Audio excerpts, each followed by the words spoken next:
The day started like any other, but it quickly spiraled into something I never saw coming. I was at my desk, buried in blueprints and zoning maps, when my phone buzzed insistently. It was a voicemail from my mom, Marjorie.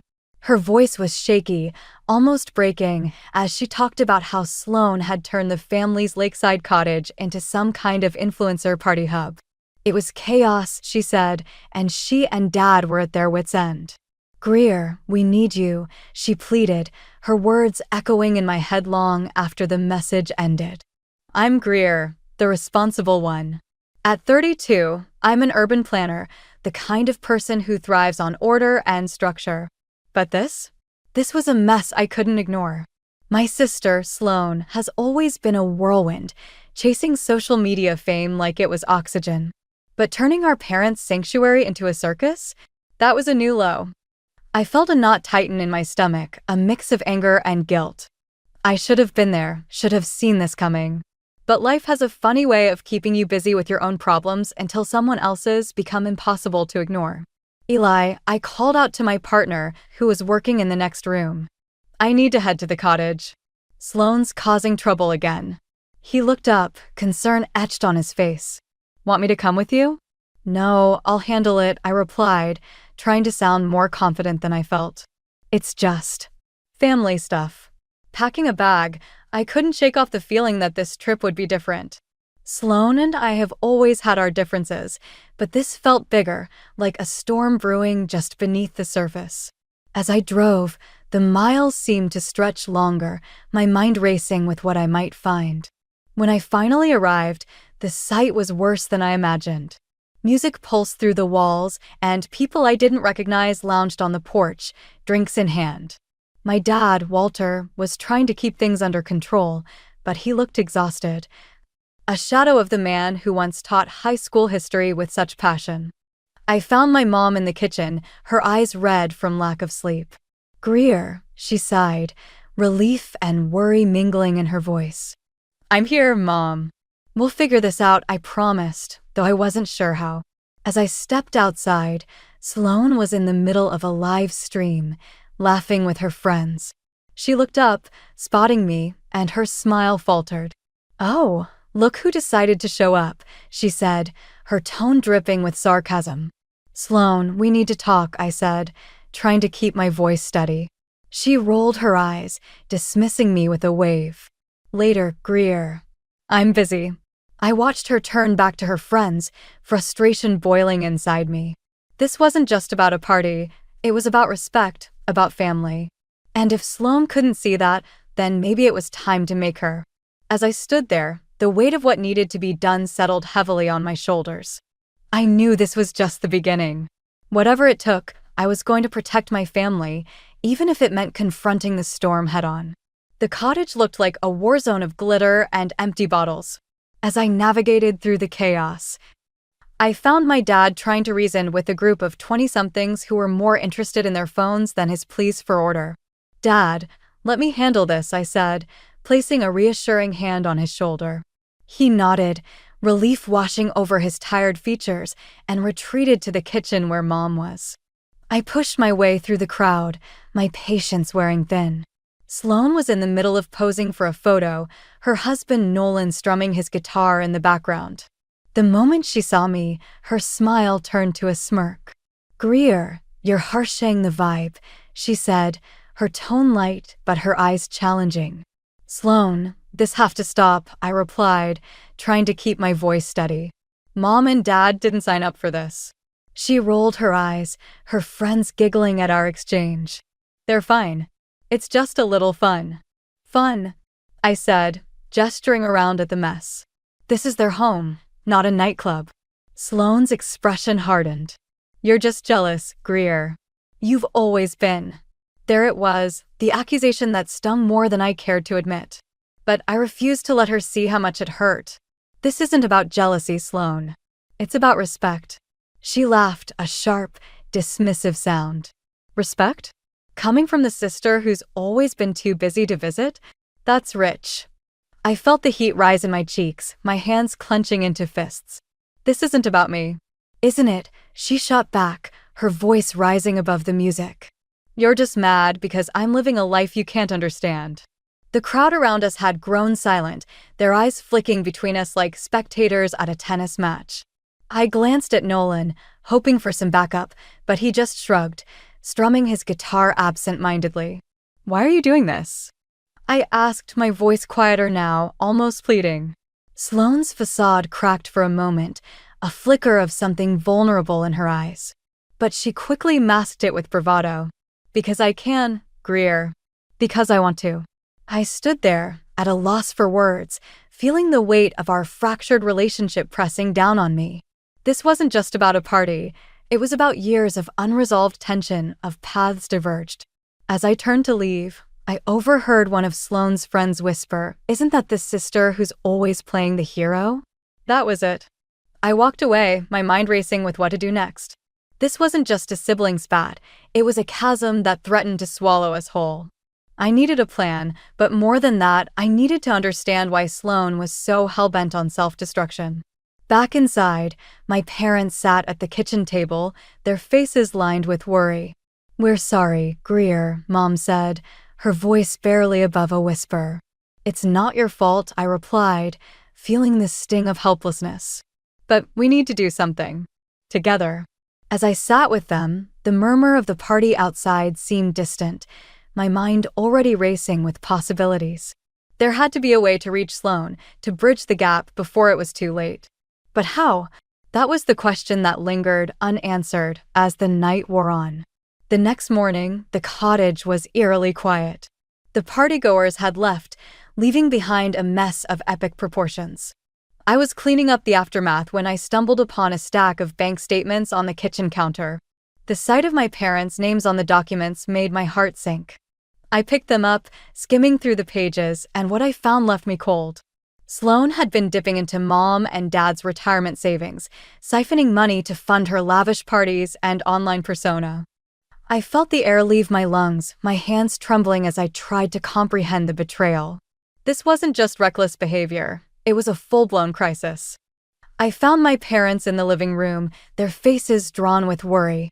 I held up the statements, my voice barely concealing my outrage. "Did you know about this?" Mom looked away, her silence speaking volumes. Dad sighed, running a hand through his thinning hair. "We hoped it was just a temporary thing, Greer. We didn't want to push her away." "Push her away?" I echoed, disbelief coloring my words. "She's draining you dry, and you're worried about pushing her away?" "We thought she'd come to her senses," Mom said softly, her eyes pleading for understanding. I shook my head, frustration bubbling over. This isn't about coming to her senses. This is about responsibility, about protecting what you've worked for. The room felt stifling, the weight of unspoken truths pressing down on us. I needed air, space to think. I stepped outside, the cool breeze doing little to calm the storm inside me. Just then, Sloane appeared, looking as if she hadn't a care in the world. "What's with the face, Greer?" she asked, a teasing lilt in her voice. I tossed the papers onto the patio table between us. "Explain this." She glanced at the statements, her expression shifting from nonchalance to defensiveness. "It's not what it looks like." "Then what is it?" I demanded, my patience wearing thin. Sloane crossed her arms, her gaze defiant. "I needed the money, okay? It's not like they were using it." I couldn't believe what I was hearing. "They're retired, Sloane. They need that money to live." "Don't lecture me, Greer," she snapped, her voice rising. "You don't get it. You never have." "Then make me understand," I challenged, my voice steady despite the turmoil inside. She hesitated, her bravado cracking just a little. "I'm trying to build something for me and the kids. It's not easy. And this is the way to do it?" I asked, incredulous. "By risking everything Mom and Dad have?" Her silence was answer enough. I felt the ground shift beneath us, the rift widening into a chasm. I wanted to shake her, make her see the destruction she was causing, but I knew it wouldn't help. As I stood there, the enormity of the situation sinking in, I realized I was at a crossroads. I could let this slide, hope for the best, or I could take a stand, even if it meant risking everything. The decision crystallized in my mind, a resolve I hadn't felt in years. I would protect my family, even if it meant going against them. Because sometimes, justice wasn't about what was easy, it was about what was right. And I was ready to fight for that, no matter the cost. The cottage was quiet, a stark contrast to the chaos of the previous night. I sat at the kitchen table, staring at the bank statements, my mind a whirl of conflicting emotions. The weight of my family's future pressed heavily on my shoulders, and I felt the urgency to act. Eli called, his voice steady and reassuring. "How are things?" he asked, though I knew he could sense the tension in my silence. "Complicated," I replied, glancing at the mess around me. "Sloane's gone too far this time. Do you want me to come over?" he offered, always ready to support me. "No, I need to handle this," I said, trying to sound more confident than I felt. "But thanks." After hanging up, I knew I couldn't delay any longer. I found Sloane in the backyard, her phone glued to her hand as usual. "We need to talk," I said, my voice firm. She looked up, her expression guarded. "If this is about the money." "It is," I interrupted, my patience thin. "But it's more than that, Sloane. It's about trust." "Trust," she echoed, a bitter laugh escaping her lips. "You're the one who's always judging me." "I'm trying to help," I said, taking a step closer, hoping to bridge the gap between us. "But you have to see what you're doing to Mom and Dad." "They're fine," she insisted, though her voice wavered slightly. "Are they?" I countered, watching her closely. "Because it seems like you're using them as a safety net." Her eyes flashed with anger, but there was something else there too, fear, maybe. "You don't understand what it's like, Greer. To be in the spotlight, to have everyone watching." "Then help me understand," I urged, trying to keep the frustration out of my voice. But before she could respond, Nolan appeared, his usual laid-back demeanor replaced by something more serious. "Hey, can we all just calm down?" he suggested, trying to diffuse the tension. "Nolan, this isn't your fight," I said, my focus still on Sloane. "It's my family too," he replied, surprising me with the intensity in his voice. "And maybe we should all take a step back and figure out a solution together." Sloane looked at him, a mix of gratitude and annoyance in her eyes. "I don't need you to fight my battles, Nolan." "No, but we're in this together," he said, his tone gentle but firm. The unexpected solidarity between them caught me off guard. I realized that despite everything, Sloane wasn't entirely alone in this mess. Maybe there was a way to reach her, to find a solution that didn't involve tearing the family apart. But just as I thought we were making progress, Mom rushed out, her face pale. "Greer, it's your father. He's not feeling well." Panic surged through me as I followed her inside. Dad was slumped on the couch, his breathing labored. The tension of the past few days had taken its toll, and I felt a wave of guilt crash over me. "We need to get him to a doctor," I said, trying to keep my voice steady. As we scrambled to help him, I realized that everything had changed. The stakes were higher now, and my priorities had shifted. This wasn't just about stopping Sloane, it was about saving my family, in every sense of the word. And I had to find a way to do it before it was too late. After we rushed Dad to the hospital, the reality of the situation hit me like a freight train. We sat in the sterile waiting room, the ticking of the clock a constant reminder of the time slipping away. Mom was pacing, her worry etched in every line of her face, while Sloane sat silently, her phone forgotten in her lap. I couldn't sit still, my mind racing with what-ifs and should-haves. This wasn't just about the money anymore. It was about the toll it had taken on our family. I felt the weight of my decisions pressing down on me, the guilt gnawing at my insides. Had I pushed too hard? Had I been too harsh on Sloane? The doctor finally emerged, his expression grave, but not hopeless. "Walter's stable, but he needs rest and less stress," he said, his voice calm and reassuring. "It's important that he avoids any more shocks to his system." I nodded, relief mingling with the anxiety still churning in my stomach. "Thank you," I managed, my voice barely above a whisper. As we left the hospital, Sloane caught up to me, her expression unreadable. "Greer, Not now," I cut her off, my voice sharper than intended. "We need to get Dad home." She fell silent, but I could feel her eyes on me, a mix of guilt and defiance. We drove back to the cottage in silence, the tension between us palpable. Once home, I helped Dad settle into bed, his exhaustion evident in the way he sank into the pillows. "I'm sorry, Dad," I said, my voice thick with emotion. He gave me a weak smile, his hand reaching for mine. "You did what you thought was right, Greer. I'm proud of you." His words were a balm, but they didn't erase the doubt gnawing at me. I left him to rest and found Sloane waiting in the living room, her arms crossed defensively. "We need to talk," she said, her voice steady, but her eyes betraying her uncertainty. "Talk then," I replied, crossing my own arms in a mirror of her stance. She hesitated, then took a deep breath. "I didn't mean for things to get this bad. I thought I could handle it. And you didn't think to ask for help?" I asked, frustration leaking into my voice. "I didn't want to be a burden," she admitted, her gaze dropping to the floor. "I thought I could make it work, make everyone proud." Her words hit me harder than I expected, a flicker of understanding breaking through my anger. "Sloane, you're not a burden. But you need to see the damage you've done." "I know," she said, her voice small. "I just didn't know how to stop." I sighed, the fight leaving me. "We'll figure it out. Together." But before we could delve deeper, Nolan burst in, his face pale. "Greer, you need to see this." He handed me his phone, the screen displaying a news article about Sloane's parties, complete with pictures and details that could only have come from someone close.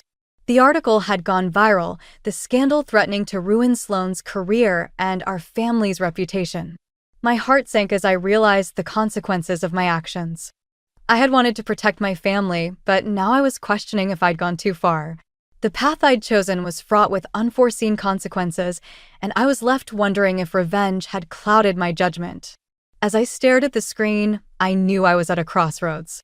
The choices I made next would define not just my future, but the future of my family. And I had to decide if I was willing to sacrifice everything for justice, or if there was a way to find redemption in the chaos. The family gathering was supposed to be a chance to regroup, to find some semblance of normalcy after the chaos. But as soon as I walked into the room, I felt the tension crackling in the air. Everyone was there, Mom, Dad, Sloane, Nolan, even Eli, who had driven over to support me. But the atmosphere was anything but supportive. Sloane was pacing, her frustration barely contained. "I can't believe you did this, Greer," she said, her voice sharp enough to cut through the silence. "I didn't have a choice," I replied, trying to keep my voice steady. "You were out of control." "Out of control," she echoed, incredulous. "You ruined my life. My career." I shook my head, feeling the weight of her accusation. "I was trying to protect our family. By destroying mine," she shot back, anger and hurt mingling in her eyes. The room was silent, the rest of the family watching our exchange with varying degrees of discomfort. I glanced at Eli, hoping for some reassurance, but his expression was unreadable. "Greer, maybe there's another way," he suggested gently, trying to bridge the gap between us. "There isn't," I insisted, my resolve hardening. "Sloane needs to face the consequences." "Consequences?" Sloane laughed bitterly. "You mean revenge." Her words stung, and I felt the ground shift beneath me. Was that what this had become? A quest for justice twisted into something darker? I opened my mouth to respond, but before I could, Mom spoke up. "Enough," she said, her voice trembling. "We can't keep tearing each other apart." Dad nodded, his voice weary. "We need to find a way forward, not back." But the path forward seemed impossible, the rift between us too wide to bridge. I felt the weight of my choices pressing down on me, the realization that I might have pushed too hard, too fast. Just then, the door swung open and Evan and Maya ran in, their laughter a stark contrast to the tension in the room. They skidded to a halt, sensing the unease, and looked at us with wide, questioning eyes. "Mommy, why is everyone so quiet?" Evan asked, his innocence a painful reminder of what was at stake. Sloane's expression softened, and she knelt to hug them, her anger momentarily forgotten. "It's okay, sweetie. We're just talking." As I watched them, the full weight of the situation hit me. This wasn't just about money or reputation. It was about family, about the future we were shaping for the next generation. And in my quest to protect, I had lost sight of what truly mattered. But before I could voice this realization, Nolan's phone buzzed, drawing his attention. He frowned, reading a message, then looked up with a grim expression. "There's more," he said, his voice tense. "Another article just dropped. It's worse." The room seemed to close in on me, the walls pressing in as the finality of his words sank in. I had thought I was fighting for justice, but now it felt like I was fighting against an unstoppable tide. The consequences of my actions spiraling out of control. As I stood there, surrounded by the people I loved yet felt so distant from, I realized I was at my lowest point. The path to redemption seemed impossible, the hope of reconciliation slipping through my fingers like sand. And I was left questioning if I had the strength to find a way back, not just for myself, but for all of us. The air in the cottage was tense as I prepared to face Sloane. The family was scattered around the living room, but it felt like the walls were closing in, the weight of our collective history pressing down on us. I knew this confrontation was inevitable, but I couldn't shake the feeling that everything was about to change. Sloane stood by the window, her back to me, staring out at the lake. I approached her, my footsteps echoing in the silence. "Sloane," I said, my voice steady but laced with emotion. She turned, her expression a mix of defiance and vulnerability. "What do you want, Greer?" "To talk," I replied, meeting her gaze. "To really talk." She crossed her arms, a barrier between us. "What's left to say?" "You've already said plenty." I took a deep breath, choosing my words carefully. "I know you're struggling, Sloane. I know you've been hiding behind all of this." Her eyes widened, surprise flickering across her face. "Who told you that?" "Mom," I admitted, watching her closely. "She's worried about you." "We all are." Sloane's facade cracked, her shoulders slumping slightly. "I didn't want anyone to know." "Why?" I asked, taking a step closer. "Why keep it all inside?" "Because I'm supposed to have it all together," she said, her voice barely above a whisper. "I'm supposed to be the successful one, the one who's living the dream." "But it's not real, is it?" I pressed, my heart aching for her. "It's a mask." Her eyes met mine, and for the first time, I saw the fear and uncertainty she'd been hiding. "I didn't know how to stop," she admitted, her voice breaking. "I didn't know how to ask for help." I reached out, my hand resting on her arm. "You can ask now. It's not too late." For a moment, I thought she would push me away, but then she nodded, a single tear escaping down her cheek. "I'm scared, Greer. I'm scared of failing, of being nothing." "You're not nothing," I said firmly, squeezing her arm. "You're my sister, and I love you. We'll figure this out together." The room was silent, the tension shifting into something softer, more hopeful. But just as I thought we were making progress, Nolan spoke up from the corner. "There's something else you should know." We both turned to him, confusion etched on our faces. "What is it?" Sloane asked, her voice wary. He hesitated, then took a deep breath. "I've been talking to a therapist.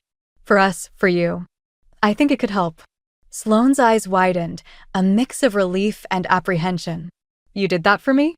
"For us," he corrected, stepping forward. "I want us to be okay, Sloane." The unexpected revelation hung in the air, a lifeline thrown into the chaos. I felt the shift, the possibility of healing, of finding a new way forward. Sloane turned back to me, her expression softer, more open. "I'm sorry, Greer. For everything. We'll get through this," I promised, feeling the truth of the words in my bones. As we stood there, the family gathered around us, I realized that this was the resolution I hadn't seen coming. Not revenge, not justice, but understanding and support. And in that moment, I knew we were on the path to healing together. The sun was setting over the lake, casting a warm glow through the windows of the cottage. We were gathered around the dining table, the remnants of dinner scattered before us. It felt different now, the air lighter, as if a new chapter was beginning. Sloane was the first to speak, her voice steady but soft. "I've started seeing a therapist," she announced, glancing around at us. "It's helping." There was a murmur of support, and I caught Mom wiping a tear from her eye. "I'm proud of you, Sloane," she said, her voice thick with emotion. Sloane smiled, a genuine smile that I hadn't seen in a long time. "I'm trying to figure things out for me and the kids." Nolan reached over, squeezing her hand. "We're in this together," he said, and I could see the weight lifting from Sloane's shoulders. I looked at Eli, who nodded encouragingly. It was time for me to share, to open up about my own journey. "Eli and I have been talking," I began, feeling the eyes of my family on me. "We're thinking about starting a family." There was a ripple of surprise, followed by a chorus of congratulations. I felt a warmth spread through me, a sense of belonging and hope. "Greer, that's wonderful," Dad said, beaming at me. "You'll be an amazing mom." I smiled, feeling the truth of his words. For the first time in a long while, I wasn't weighed down by the past or the need to fix everything. I was ready to embrace the future, whatever it held. As the conversation turned to lighter topics, I felt a sense of peace settle over me. We had faced our demons, aired our grievances, and now we were finding our way back to each other. It wasn't perfect, but it was real. Later, as we stood on the porch, watching the stars blink into existence, Sloane joined me. "Thank you, Greer," she said, her voice sincere, "for not giving up on me." I turned to her, feeling a swell of affection. "We're sisters. We fight, but we always find our way back." She nodded, a hint of mischief in her eyes. "And about that little article you tipped off." I winced, but she laughed, a sound full of forgiveness. "It's okay. It forced me to face things I was avoiding." We stood in comfortable silence, the night wrapping around us like a familiar blanket. I knew there would be challenges ahead, but I also knew we were stronger together. As I looked up at the stars, I felt a sense of closure, of completion. The journey had been tumultuous, but it had led us here, to a place of understanding and growth. And while some questions lingered, like what the future held for each of us, I was content to let them unfold in their own time. For now, I was at peace, ready to embrace the next chapter with open arms, surrounded by the love and strength of my family.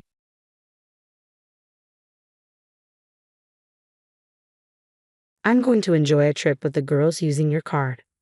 Out of nowhere, Brian called me. I'd noticed he'd been coming home late for the past few weeks, whispering on the phone with Nicole and seeming restless around the house. Had he been scheming like this all along? I had a hunch he might have teamed up with Nicole for some plan. Luckily, I was prepared. Maybe I should act surprised. "Here, mine, really? What do you mean? Tell me." I already knew Brian was leaving for a trip today. Honestly, it's incredible. If he's trying to deceive me, I wish he'd plan it better. I'd been patient until today, but now I felt an urge to retaliate. I wasn't going to let him get away with this without a revenge plan. It's time we stood up to those irritating siblings after all the patience we've shown. Once today is over, I believe everything will become clear. I hope they're enjoying themselves on that trip, unaware that one of their companions is on my side. My name is Pamela Smith. I'm 33 years old and I live with my husband Brian in our house. Right after high school, I started at my current company. With time and support from my boss, I earned several certifications. In this company, having certifications and a solid track record earns you respect. I even secured a leadership role at the age of 21, a rarity for someone so young. Despite starting as a team lead, I quietly aimed to climb to the rank of department head. As time passed, Brian joined the company along with a few others. Despite being younger than Brian, I found myself his supervisor. I was tasked with training Brian and two others. "Pamela, you're pretty close to our age, right? And you're our supervisor." "Seriously?" "Yeah, I think I'm maybe a year younger or so. I've been here since I dropped out of high school, so I've got some experience." "I see you've had your career plans set early on. That's impressive," he often complimented me then. Brian started pursuing me romantically. I initially hesitated but eventually began dating him, and before I knew it, I had fallen for him. Our relationship progressed normally from there. We enjoyed dinners out, drives, and soon moved in together. After moving in together, I started noticing Brian's tendency to be messy. I figured he felt comfortable enough to be himself, so I tried not to let it bother me too much. After some time living together, Brian proposed, and I accepted. We then sat down to discuss our future. I'd like you to quit your job and become a stay-at-home wife. I'll work and bring in the money, and you can take care of the house. That's the dream. I also want kids soon, and am looking forward to buying a home and having our wedding. I was thinking wedding first, then home, and then kids. What do you think, Pamela? Brian, that plan sounds great. I don't have an issue with the order, but finances are a concern. Even with our savings, I don't plan on quitting my job. We can find a way to balance work and kids, even if we do decide to have them. I'm also worried about the financial strain of buying a house. Yeah, I understand that, but it bothers me that you earn more than me. Still, having our own house is important to me. I was thinking we could buy one right after our wedding. That might be challenging. I do earn more than you currently, so how about we focus on the wedding and discuss the house? We can decide about children and my job later on. All right, let's go with that. Honestly, I wasn't keen on giving up my job, but I felt it necessary to propose this compromise. Otherwise, Brian might keep making demands. Before our wedding, we held an engagement party with both families. Brian's sister, Nicole, was away on a trip, so I met her for the first time at the wedding. She barged into the bride and groom's waiting room without knocking, eyed me up and down, chuckled, and remarked, "So this is who Brian chose, a bit plain compared to his exes." Hi, I'm Pamela, your sister-in-law. I'm someone who speaks frankly with family, just a heads up. Nice to meet you. Nicole waved casually and left the room, leaving me taken aback by her directness. Indeed, Nicole turned out to be quite a character. I later met her husband and found him to be a decent guy. The wedding ceremony went smoothly, and after touring potential homes, Ryan and I settled on a house we both liked. As things were gearing up, I threw myself into work with renewed energy. On a typical day off, the doorbell rang unexpectedly. Since I was occupied, I asked Brian to answer it. He returned, chatting and laughing. It turned out my sister-in-law had dropped by. "Hey Camilla, Brian's really making it big with this huge house. Good for him, he's my little brother after all. I've been keeping busy. Make yourself comfortable, Nicole. Do we have any snacks?" I sensed something was off with Brian's behavior. He seemed to be acting all high and mighty because his sister was visiting. He likely told her he bought the house himself. Although I contributed to the down payment and pay a significant portion of the mortgage, Brian insisted on having his name on the title, so I relented. Since we were living together, I thought it didn't matter whose name was on the title, but the way he explained it to his sister irked me. Still, I decided to hold my tongue and not make a scene. "Here are some snacks. Brian works really hard, you know." Why does Pamela sound so bossy? She's not the boss or anything. Well, I am Brian's supervisor at work. Oh, that's right. Did I not mention that? When I started the job, Pamela was already a manager. Since she started working right after dropping out of high school, it couldn't be helped. If it were me, I'd surpass her in no time. Wait, you dropped out of high school? You look so serious, yet you're less accomplished than me. Is there a problem just because I dropped out of high school? No, not really, but Pamela, since he didn't graduate from high school and I'm your sister-in-law, I can ask you for anything, right? That's true, Pamela. Whatever my sister says is the final word. If you refuse, I'll kick you out of the house. I struggled to make sense of what this sibling pair was talking about. What's the point? If she can ask me for anything because I don't have a high school diploma, and she's my sister-in-law, and if I don't listen, I'll be kicked out of the house. What kind of nonsense is this? Is this a joke? I gave a polite smile and quickly escaped to the kitchen. I could hear Brian's voice from there, and from what I gathered, they seemed serious about their earlier conversation.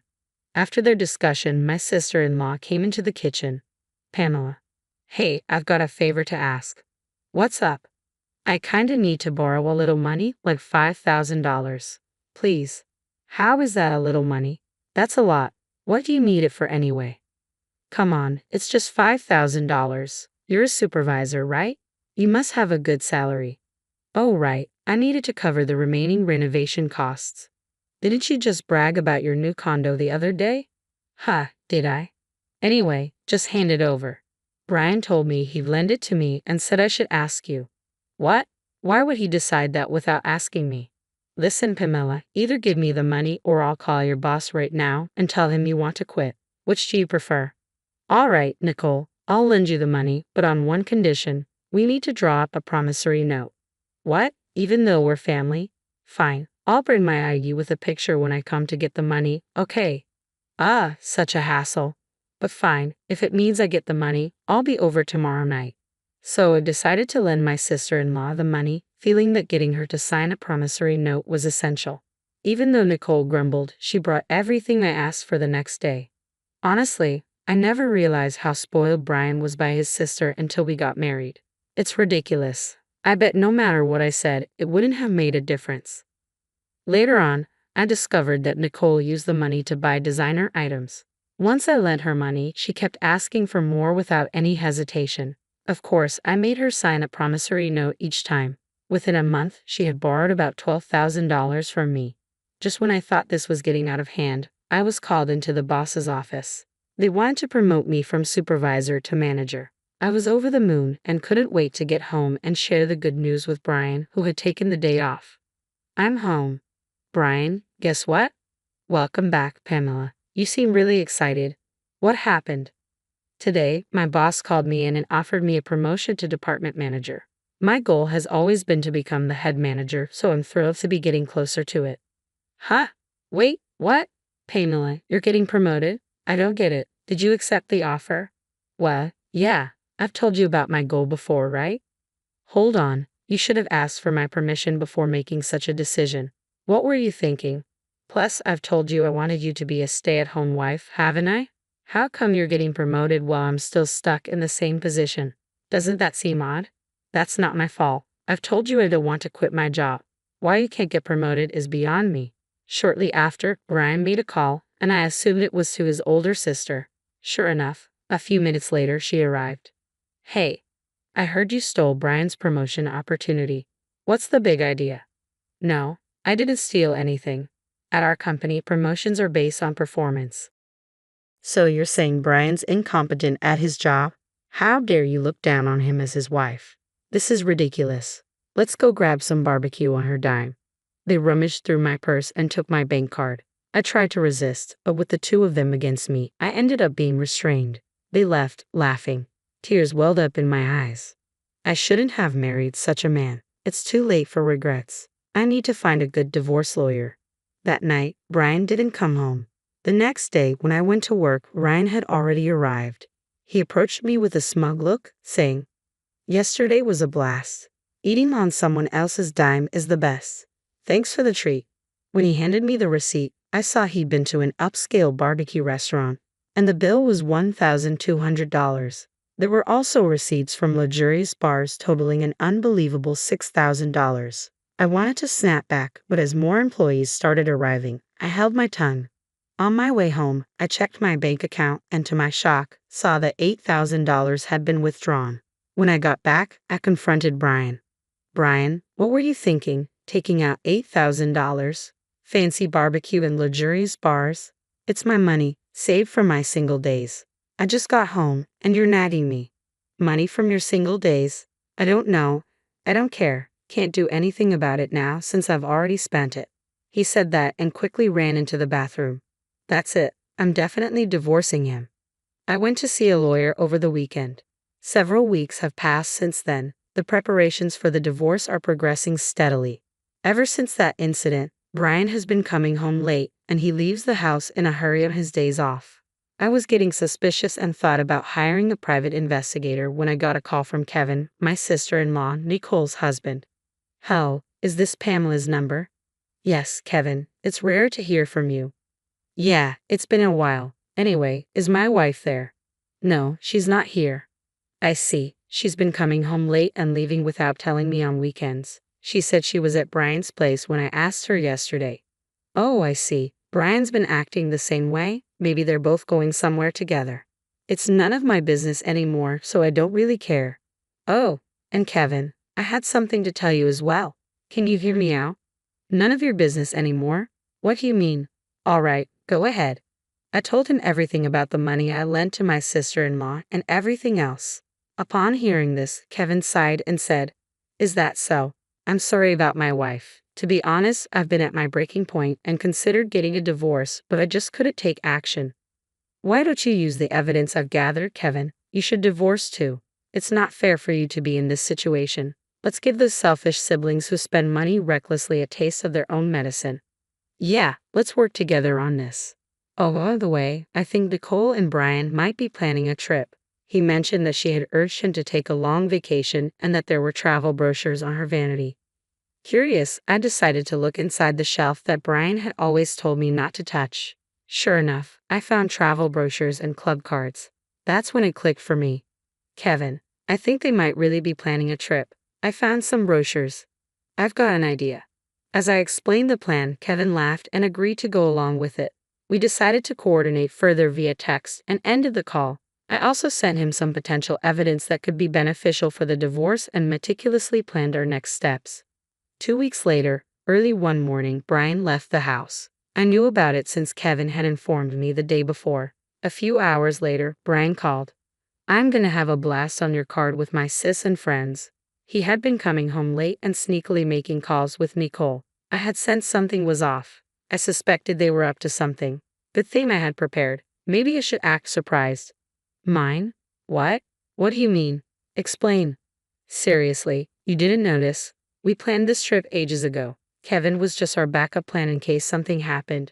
We felt you've been getting too arrogant lately and talked about teaching you a lesson. Got it now. You can't stand up to us anymore. I don't have to tolerate this any longer. I've been patient for so long, although payback isn't too much to ask for. I don't feel anything anymore, not even a shred of emotion. Brian, what did you say earlier? I told you about your debit card, right? Huh? I have my card in my wallet though. What? What are you talking about? Because here it is. Wait, what the heck is this? You just noticed. Slow on the uptake, huh? Didn't you take my old gym membership card from the fitness club I used to go to? It's the same color and same stiffness. Oh my god, it does say fitness club. But I swear when I checked it, it was definitely a debit card. Are you sure you didn't just mix them up? Hey, I heard everything because you're on speaker. What's going on? Brian brought a fitness membership card. I'm sure I saw my debit card. So it was a scheme by Nicole and Brian. Ha, I'm so disappointed. Actually, last night I swapped the debit card with the membership card. Looks like you did a check this morning and just went with it. What? Dude, what the heck are you playing at? No, I should be the one asking that, Brian. Tough break, huh? Don't get too cocky just because you're my stepsister. Got it. You'll remember this when we get back. I've got gifts waiting for both of you when you come back. You trying to bribe us? I won't accept anything but cash. Well, we'll see about that. Look forward to it. That's beside the point. What should we do now? Oh, Pamela, can you send me some money? I hung up the phone. I didn't need to hear any more. Then I received a message from Brian saying, you better send it, okay? Worst case scenario, we still have Kevin here, you know. I simply replied, is that so? And went back to sleep. In the afternoon, my phone rang incessantly with missed calls and messages. I first called my brother-in-law and then answered Brian's call. Hey, finally, send the money ASAP, please. It's so cold, I think I'm gonna freeze. Well, they're in Alaska. It's February, so it must be freezing. If Brian and his group are feeling the cold, I guess my plan worked. Really? You said Kevin would help, right? Is he not there? What? Do you know something? Anyway, it's freezing and Kevin's not here. Should I clue you in? Since you and Nicole teamed up, Kevin and I did too. Simple, right? Now do you get why I entertained you guys for so long on that first call? To buy time. And Kevin, he hopped on another plane and is coming back here. I hung up once I got word he boarded the plane. Got it. What's your deal with my husband, huh? Don't tell me. You're wrong. We teamed up to get back at you. Now find your own way back. See you. And with that, I hung up. Kevin should be arriving here soon. I decided to call in my lawyer. We had our final meeting regarding the divorce before Brian and the others would return. Why did I gather everyone here? I was sure Brian and the group would confront me. A few hours later, as soon as Brian and his group returned, they started yelling. Pamela. Hey, what the hell? What were you thinking?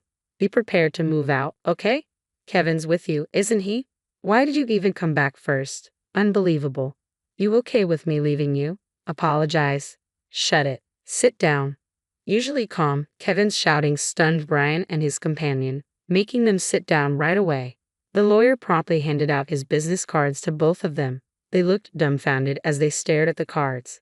Well, here's a gift from us. Kevin and I handed them a stack of papers. As they read through them, their faces turned pale. Wait a minute, this mentions property division. You're not saying it's about divorce, are you? It's written on mine too. It's a divorce? What did I do? Divorce has got to be a joke, right? Yeah, right.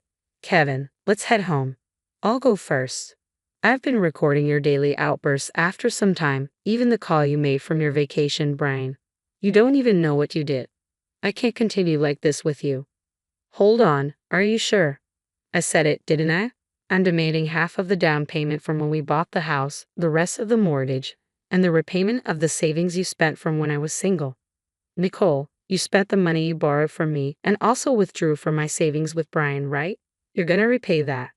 No, wait, Brian, didn't you buy this house? And I never borrowed or used any of it. That's a false accusation. Nicole, please go through everything. There's a promissory note in there for the amount you've borrowed so far. No way, I don't know anything about this. If there's no proof, I'll do this with this scrap of paper. And me too. Hand over that recorder. Brian stomped on the recorder. Nicole tore the paper into pieces and threw it away. Then the two of them looked at us with smug expressions. Look here, first of all, Brian, even if you do that, there's still data on the computer. And Nicole, that wasn't the original document. What the hell are you two doing? Oops. Indeed, you two don't think things through. Nicole, I have a claim against you too, spending all the savings and such, and say hi to that guy you got close to at the bar for me. Both of them were shamelessly crying on the spot. The amount I billed Brian totaled $115,000. $5,000 for emotional damages, $100,000 for the house down payment, and $10,000 for miscellaneous expenses. There's also a pending $2,000 loan repayment. For Nicole, the bill amounted to $31,000, $8,000 for miscellaneous expenses, and $23,000 for a loan covered by a promissory note. Kevin billed Nicole $120,000 for distress and expenses, $30,000 for emotional damages, and $90,000 for miscellaneous expenses, excluding shared assets like condos. I thought they might sue, but our attorney's note on the paperwork made it clear. Suing would only cost you more and lead to loss. We settled without court. I packed and left. Brian was transferred.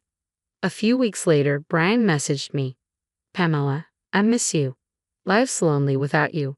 Can we try again? You can work all you want. No, goodbye. Pamela, it's Nicole. I think you should reconsider things with my brother. Why don't we live together? Maybe there's been some misunderstanding between us. I believe things will be better. Nicole, it's not gonna happen. I'm sorry. Goodbye. They pleaded with me, but I ignored them and blocked their contacts. Kevin received a similar call, but turned it down and blocked them too. Sometime later, as I passed by my old house in a taxi, I noticed it was already up for sale. Since the repayment was settled in one go and I had cut off all communications, I have no idea how they're doing now. As for me, I moved out and purchased a condo. Work's been going well, and my boss recently informed me that I've been promoted to regional director, a position I've always aimed for. I've also been dining out with Kevin a few times. Despite our age difference, we have great chemistry and our conversations flow effortlessly.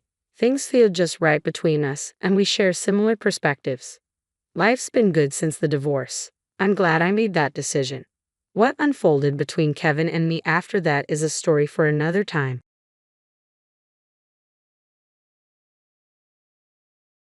The electricity bill had suddenly spiked, prompting me to hurriedly call the power company.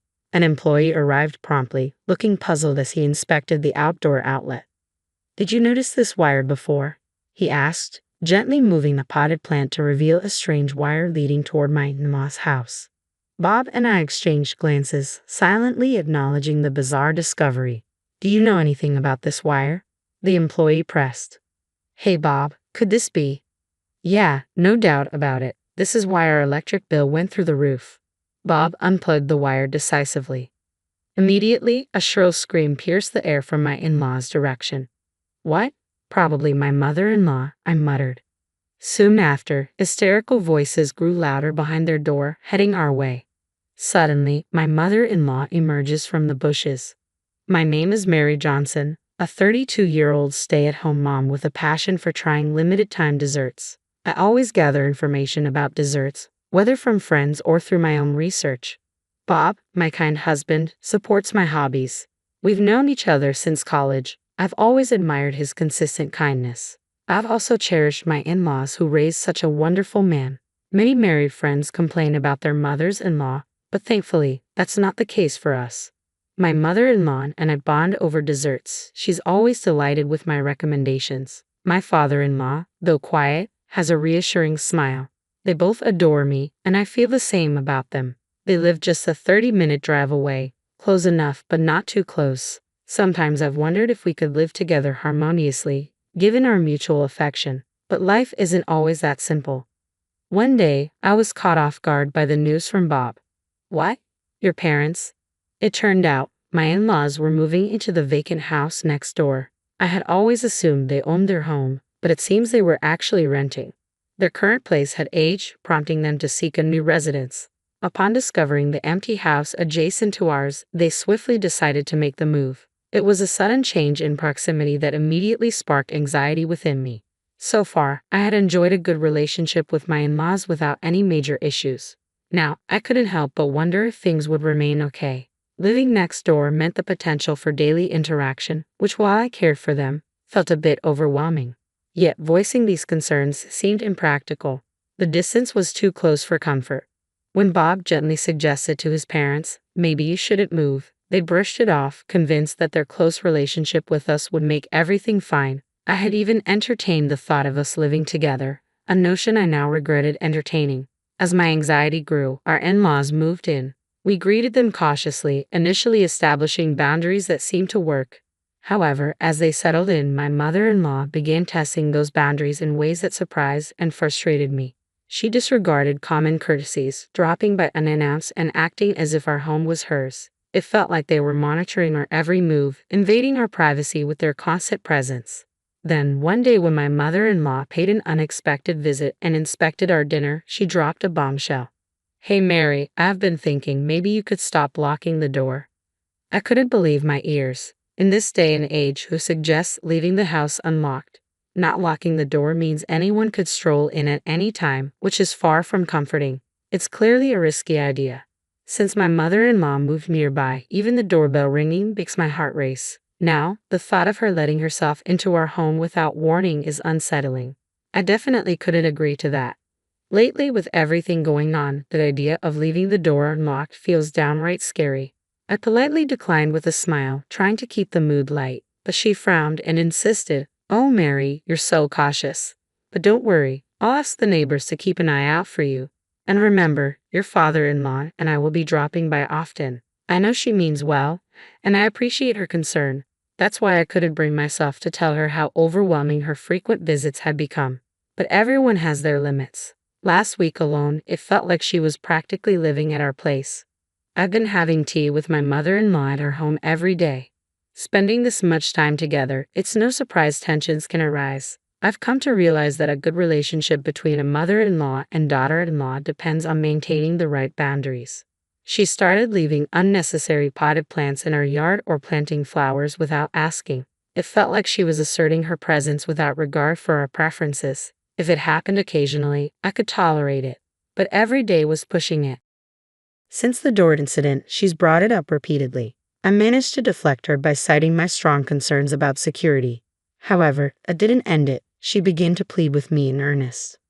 "I'd like a spare key," my mother-in-law declared. I knew I had to convince Bob to turn down her request. Handing such a powerful item to her now is just out of the question.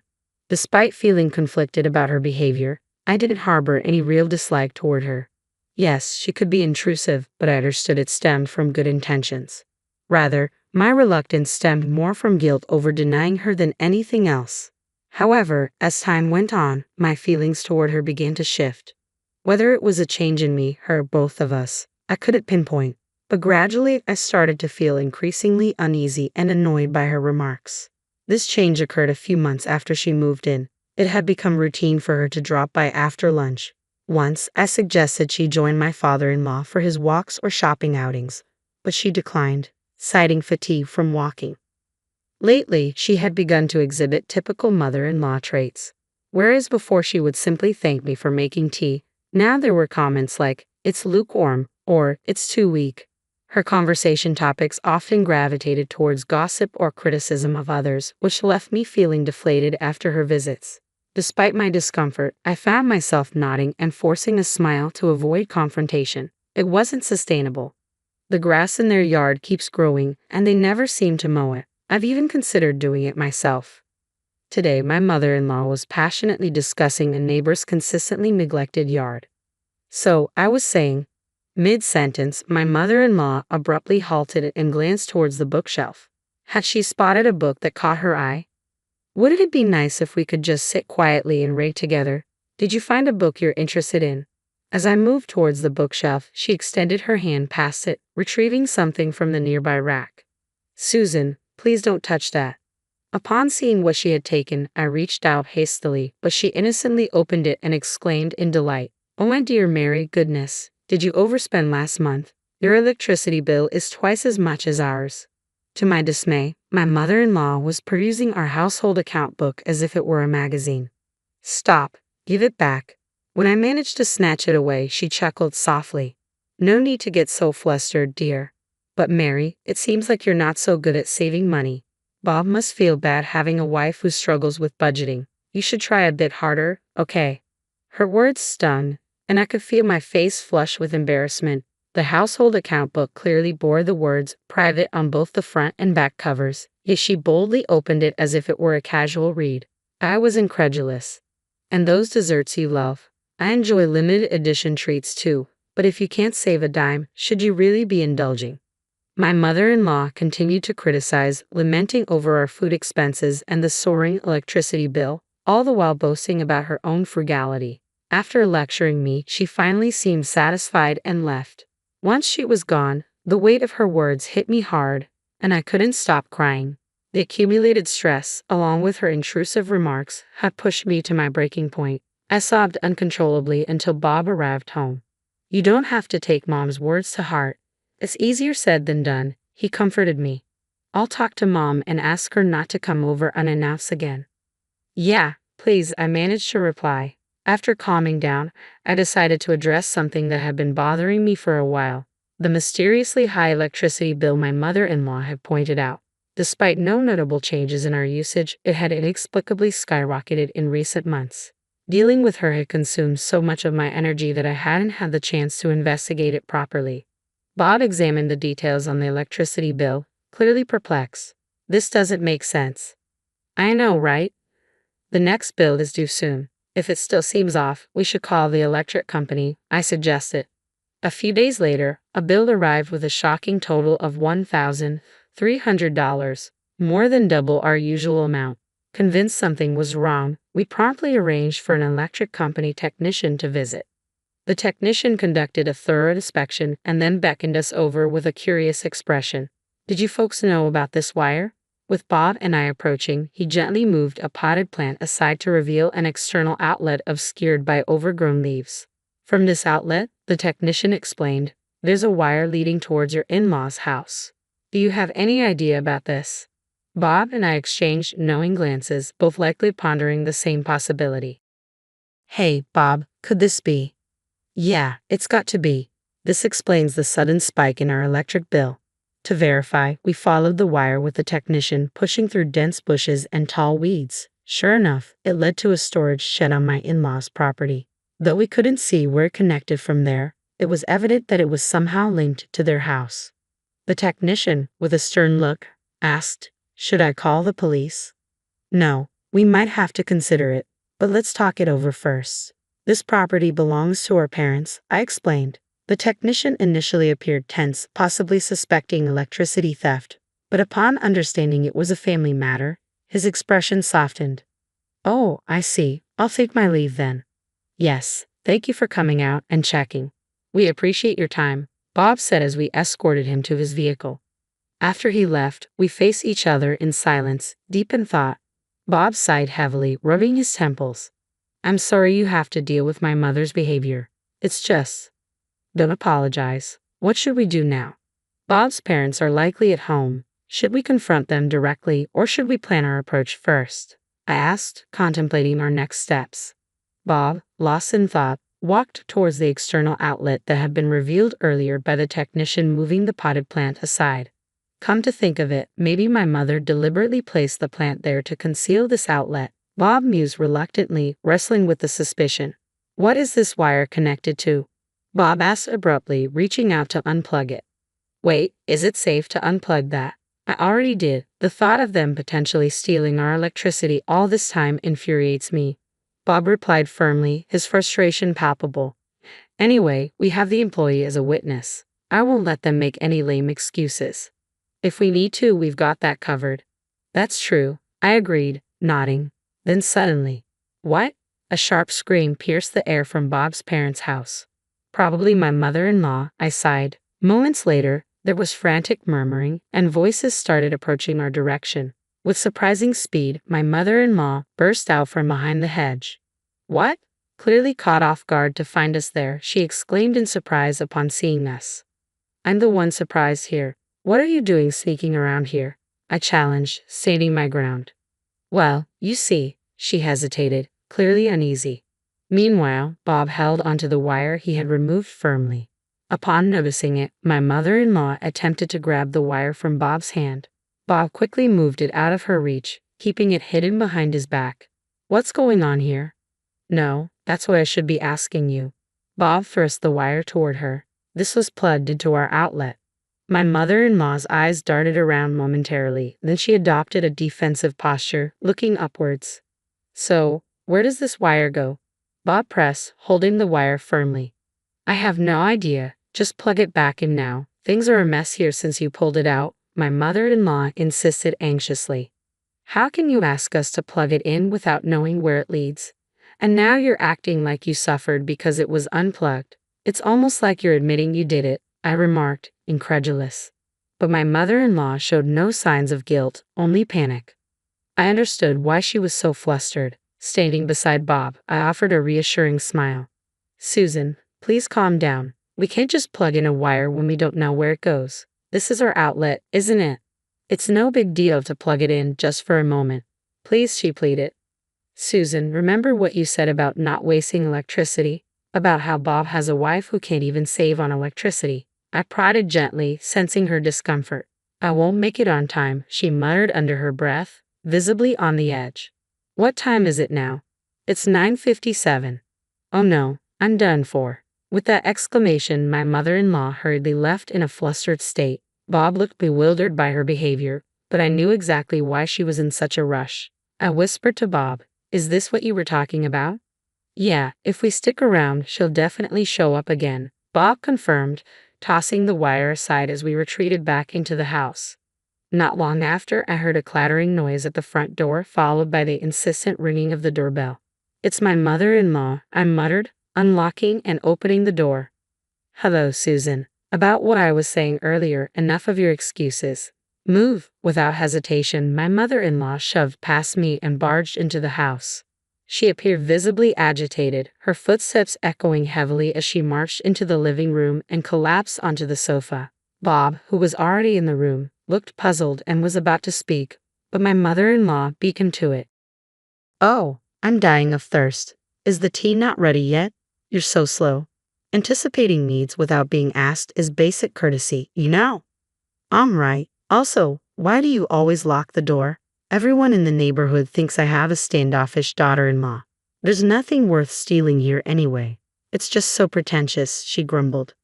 As she continued her tirade, she sighed dramatically. Oh, it's hopeless. I can't take it anymore. I grabbed the half-empty plastic bottle nearby and slammed it down on the table in front of her. She sat there, wide-eyed and frozen in shock. Mary, here's your water, I said calmly, handing her the glass. And about your comment that there's nothing worth stealing in this house, unfortunately, there are people out there who sneak and steal, like stealing electricity. I watched as panic flashed across my mother-in-law's face. Sitting down next to her, I waited for her reaction. Avoiding eye contact, she stared straight ahead, her face drained of color. Mary, what's the matter? You seem really shaken, I said, trying to lighten the tension with humor. Susan, Even I have my limits. Did you think I was infallible or something? I chuckled, but my mother-in-law remained as tense as if she had seen a ghost. Turning to Bob for support, she found him shaking his head. Next to her sat her daughter-in-law, now seeming more like a formidable opponent, and a few feet away was Bob, unwilling to intervene. Given the circumstances, my mother-in-law's next move was predictable. I'm sorry, I just remembered I have something urgent to attend to. I should go, she stammered, attempting to rise from the couch. You're not going anywhere, I asserted firmly, pushing her shoulder back down into the sofa. Mary, you were the one complaining about being thirsty, weren't you? You made a fuss about it, and now you say you can't drink water. That's quite hypocritical, don't you think? I said sharply, noticing tears welling up in her eyes as she reached for her bottle. This time, however, Bob stopped her before she could take another sip. My mother-in-law seemed momentarily relieved, but her unease was palpable when I reached for the leftover water. The real confrontation was just beginning. When did you start stealing our electricity? I asked directly. You often accuse me of stealing. That's a terrible thing to say, she deflected, her voice tinged with indignation. But the wire plugged into my outlet leads from your house, doesn't it? I pressed, watching as my mother-in-law struggled to find a plausible excuse. She opened and closed her mouth several times, clearly scrambling for a way to bluff her way out of the situation. Let's be honest, she's trapped with nowhere to go, I thought, feeling frustrated. All she has to do is admit it and apologize. Just as it seemed she had no way out, fate intervened. The doorbell rang, and I went to answer it. It was my father-in-law. Is Susan here? He asked anxiously. Apparently, he had gone out shopping and returned to find the front door unlocked and the TV still on. But his wife was missing. He must have been worried.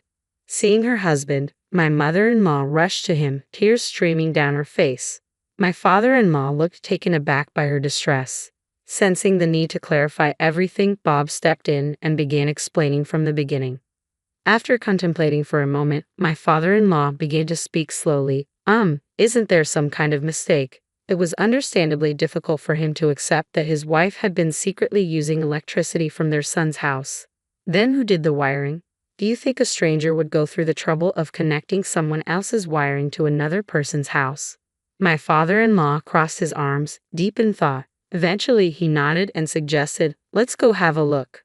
He stood up, but my mother-in-law, clearly flustered, tried to intervene. However, my father-in-law asked Bob to show him what was happening and walked towards the power outlet. The wiring led to a storage shed and wasn't visible from their current vantage point. When my father-in-law investigated and returned, his face had lost all color. I'm so sorry. I apologize sincerely to both of you, my mother-in-law said meekly, resembling a child saying sorry. My father-in-law explained that the wires were connected to a battery, which in turn powered my mother-in-law's computer via an extension cord. She had purchased the battery when they moved into the new house. Initially, she was advised by a salesperson that storing electricity during cheaper nighttime hours and using it during the day would save money. Taking this advice, she began using the house's electrical outlet to charge the battery at night and then use the stored electricity in her own home during the day. At first, that's all she did, my father-in-law continued. But then she noticed the extension cord had an unused socket, so she started plugging in her computer and other appliances.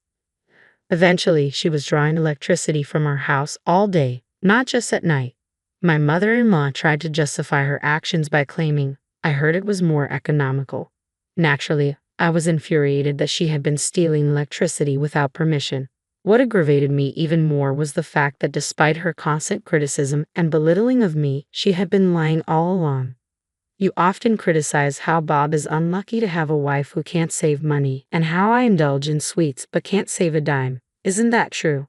Her lack of remorse was striking. Saving money on the electricity bill by using someone else's electricity isn't frugality, it's theft. I pressed on, and just so you understand, I won't overlook this simply because we're family. If you don't sincerely apologize, we'll have no choice but to involve the police. My mother-in-law looked surprised, perhaps thinking she could talk her way out of it. How could you do this to me, your own family? She protested. Don't twist things. We're family, and we need to set things right, I retorted, pulling out my phone. She panicked and lunged towards me, but Bob quickly intervened. We have evidence. With all this proof, what more do we need? But if necessary, we can provide even more conclusive evidence, I added, gesturing towards the roof. My mother-in-law strained to see, her face visibly paling. Yes, we have security cameras installed. Coincidentally, the area around the outlet falls within their range, I stated calmly. My mother-in-law let out a distressed ah upon realizing the gravity of the situation. Is this enough proof? I asked pointedly. Then with a teasing smile, I added, oh, and by the way, weren't you in a rush today for that limited edition dessert release? It's a shame you had to miss out because of your little electricity scheme. If you hadn't been so preoccupied with stealing power, maybe you could have snagged it online. My mother-in-law sank to the ground, visibly trembling and defeated. After discussing it with Bob, we decided not to involve the police despite her admission and our evidence. It seemed more trouble than it was worth, especially considering she was family. Instead, we arranged for my in-laws to reimburse us for the electricity they used and compensate us for the inconvenience caused. Living in such close proximity have strained our relationship and tensions were palpable. Eventually, we received some welcome news. My in-laws decided to move back to their previous house. Rumors about the electricity theft had spread, particularly about my mother-in-law, which deeply upset her. She tearfully expressed a desire to return to their old home. Interestingly, I had thought my mother-in-law was well regarded by her neighbors, but it turned out they treated her delicately rather than warmly. After settling their debts with us and covering the moving expenses, my in-laws were left lamenting their financial strain. However, we made it clear that we wouldn't be assisting them financially. They would need to manage on their own, possibly by cutting back on their indulgences. With my mother-in-law no longer around, life took on a brighter hue. Our electricity bills normalized, and I found myself enjoying each day to the fullest. Now, I'm contemplating which dessert to savor next without any worries.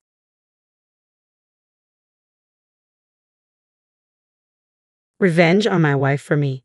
These words leaped off the page of a letter from my late son, Liam, who had died suddenly, leaving behind what was once a happy marriage. Revenge on my wife for me. The phrase echoed in my mind, accompanied by an unfamiliar address. Is this where Liam wants me to go? I wondered, my tears having ceased, now replaced by cold sweats. I couldn't fathom Liam using a word like revenge. He must have been pushed to his absolute limits. What could possibly await me there? Since the funeral, I'd been confined to my home, but now I rushed out, forgetting even to do my makeup. That was irrelevant now. My sole focus was to honor my beloved son's last wish. Driven by this singular purpose, I hurried to the address in Liam's letter. The destination turned out to be a rental storage facility a bit away from my home. Among the rows of storage units, I found the one indicated in the letter.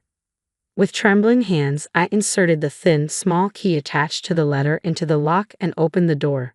The small room, about the size of a half-bedroom, was dimly lit and slightly musty despite it being daytime. I pressed the switch for the fluorescent light next to the door, and the exposed bulb buzzed to life, casting a stark light across the room. "What is this?" I exclaimed, feeling an instinctive fear that made my whole body tremble. My name is Amelia Williams, a 54-year-old part-time employee. It's been 20 years since I lost my beloved husband. He had mentioned feeling a bit unwell, and not long after, he passed away. His death was so sudden and unbelievable that I still find it hard to accept. He wasn't suffering from any serious illness and had always been diligent about his annual health checkups. Yet despite this, he left me and our son Liam behind. After my husband's death, Liam and I lived together. At that time, Liam was just in elementary school and seemed even more unable to accept his father's sudden passing than I could. My in-laws also started visiting frequently to take care of Liam. It seemed as if Liam was desperately trying to hide the loneliness of not having his father around. Despite his own grief, he even encouraged me when I would frequently panic. "Mom, it's okay because I'm here," his young voice still echoes in my ears. After losing my husband, I started working part-time to raise Liam, trying to forget the sadness amidst the daily busyness. Liam never complained even though I was often busy and away from home. He must have felt lonely too, but he never said a word and continued to encourage me. In response to Liam's support, I gradually overcame my sadness. As time passed, in middle and high school, Liam started working part-time, helping with the household finances. He did this to avoid putting too much strain on me, balancing work and his studies. He was a good student, and at parent-teacher meetings, his teachers would praise him so much that it almost embarrassed me. Despite losing his father, I am grateful every day for how wonderfully he grew up. After graduating from high school, Liam chose to enter the workforce immediately. Despite having the grades to aim for any university, he considered my situation. "I'm tired of studying," he told me, and began working at a small local factory. Liam, always quick-witted, learned his job swiftly and became well regarded at the factory. Despite the physical demands, he found fulfillment in his daily routine. Several years passed, and Liam met a girlfriend. Initially, he had preferred staying in on his days off, but now he began going out almost every weekend. As his mother, I felt a twinge of loneliness, but I was also relieved that Liam, at that age, had found companionship. Most importantly, Liam appeared genuinely happy, which brought me joy. He had always been considerate of me, steadfast in his support. Now, I wanted him to prioritize his own happiness, and I observed his relationship from a distance. When Liam turned 27, he decided to marry. His fiancée, Chloe, 2 years his senior, came with him to meet me. Compared to Liam's reserved demeanor, Chloe was a striking beauty with distinctive features. I was surprised not only by Liam's choice of partner but also by the fact they had met at a drinking party. It revealed an unfamiliar side of my son, whom I had doted on. Despite my initial surprise, I had no negative impressions of Chloe. I learned she worked in sales at a cosmetics company, which explained her ease in conversation. Our first meeting ended on a pleasant note, and soon after, they had their wedding. Liam moved out to start his life apart from me. "Mom, are you sure you'll be okay alone? It's still in the county, but a bit far." Liam worried until the very last minute before moving. Chloe also expressed concern about me living alone, even suggesting that we might live together for a while. While I appreciated their kindness, I couldn't impose on Liam further. I politely declined their offer and celebrated their new life together. Liam continued to visit me often, but I noticed he was losing weight. He had switched jobs to be closer to Chloe's workplace, opting for a sales position that seemed more stressful than his previous role at the small factory. This change had evidently taken a toll on his appetite. "You've lost weight again, haven't you? It's good to work hard, but it's serious if you ruin your health, you know." I would always express my concern whenever Liam visited home. Each time, he'd dismissively reply, "I'm fine, really," showing no intention of changing jobs. Initially, I attributed his stress to adjusting to the new job, but it slowly dawned on me that there was more troubling him. "I've spoken to him, but he's so stubborn. Maybe Chloe can get through to him," I thought to myself. By the time Liam turned 30, 3 years into his marriage with Chloe, his complexion had worsened, and he'd appear physically exhausted. I often urged him, why not consider changing jobs instead of pushing yourself so hard? But he remained adamant. Perhaps his commitment to Chloe and their marriage made him feel obligated to persevere in his current role. Witnessing this, I reached out to Chloe, asking her to encourage Liam to reconsider his job situation. Chloe, visibly concerned about Liam's declining health, tearfully apologized to me, blaming herself. "Chloe, this isn't your fault. Liam has always been diligent and tends to overexert himself. Maybe he'll listen to you more than he does to me," I reassured her. Honestly, I had been growing frustrated with Chloe for not taking more proactive steps to address Liam's health since their marriage. Despite my pleas, she did little beyond apologizing. Yet I couldn't entirely fault her, so I could only watch as Liam's condition worsened. Days passed after reaching out to Chloe, but there was no response. She must have known how worried I was. Wouldn't a simple acknowledgement be normal? Frustration began to creep in over trivial matters as I grew increasingly concerned for Liam. Taking a deep breath, I decided to take the initiative and contact her. "Hi Chloe, have you had a chance to talk to Liam since we last spoke?" Carefully selecting my words, I asked Chloe. After a brief pause, her response left me stunned. A click of the tongue on the other end of the line. Chloe's voice, tinged with irritation, rushed through the phone. "Mother-in-law, I'm busy with work too. I'm watching Liam's health closely. Are you being overly protective? If he says he's fine, then he's fine," Chloe retorted, her tone unfamiliar and curt. It wasn't the Chloe I knew. Had she been putting on an act all this time? I was left speechless, sensing a wave of suspicion toward her. Chloe attempted to backtrack. "I'm sorry. I'm just worried and stressed." Despite her attempt to smooth things over, my unease lingered. For the first time, I considered Chloe a potential threat. If things continued like this, Liam could be in danger. A sense of foreboding clouded my thoughts. Yet without Liam's own admission, I couldn't intervene in his relationship with Chloe. Liam was scheduled to visit in a few days, and I resolved to broach the subject more firmly then. Was he troubled by more than just work? Could there be deeper issues in his marriage? Maybe Chloe was right, and I was being overly protective. Nevertheless, when he visited, I would listen carefully. Suppressing my restless feelings, I waited anxiously for Liam's arrival. But my judgment proved fatally mistaken, a decision that would haunt me forever. It happened suddenly. Is this Mrs. Williams, mother of Liam Williams? The sudden call from the police gripped my heart with a deep, searing pain. Dread washed over me, and I felt as though I might faint. It couldn't be. Even before that officer could explain, my mind raced through horrifying possibilities, trying desperately to reject them while simultaneously resigning myself to the worst. I didn't want to hear any more. Fighting the urge to hang up, I managed a shaky nod. As anticipated, it was the news of Liam's death. Liam had taken his own life. Please try to stay calm, the voice on the other end repeated. But I dropped the phone, unable to cry. I stood in shock for what seemed like an eternity. Why, Liam? I called out repeatedly, feeling shattered and numb. How much time passed in that state? The pounding on my front door brought me back to the present. Concerned about the abrupt end to our call, several police officers had rushed over to check on me. Crawling to the door, I opened it to find them there, their expressions etched with sorrow. Finally, I collapsed, breaking down into uncontrollable sobs. A female officer gently embraced me, and together, we cried. This was reality. Liam was gone, and with him my beloved son. Overwhelmed with grief, I could barely recall the details of the funeral. Anger towards Chloe faded into insignificance as I focused solely on what needed to be done. There were countless words left unsaid, conversations left unfinished, but at that moment, they were lost to me. The police, seeing my fragile state, postponed their questioning. They intended to speak with Chloe, but I doubted she would divulge anything. My intuition told me Chloe was somehow involved in Liam's despair. Why hadn't I reached out to Liam sooner? Why didn't I rush to him immediately? Regret flooded my heart, leaving me speechless for a time. During this period of anguish, a letter arrived. My hands trembled as I recognized the sender's name, Liam. The handwriting was unmistakably his. Liam should have been gone for 13 days now. Panicking, I retreated to my room and carefully opened the envelope. Tears streamed down my face as I held Liam's final words in my hands. It must have been a letter he wrote before his death. With no suicide note to provide answers and the truth obscured by shadows, I was both terrified and compelled to read what Liam had written.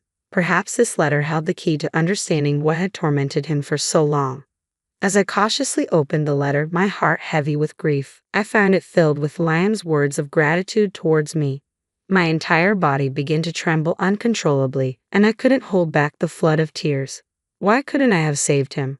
Why, oh why? The same questions echoed relentlessly in my mind. With trembling hands, as I tried to place the letter back into the envelope, I noticed another piece of paper tucked inside. What's this? I muttered aloud, unfolding it carefully. To my astonishment, it bore unsettling words. Take revenge on my wife for me, followed by an unfamiliar address. Is this where Liam wants me to go? The tears had stopped, replaced now by a clammy sweat.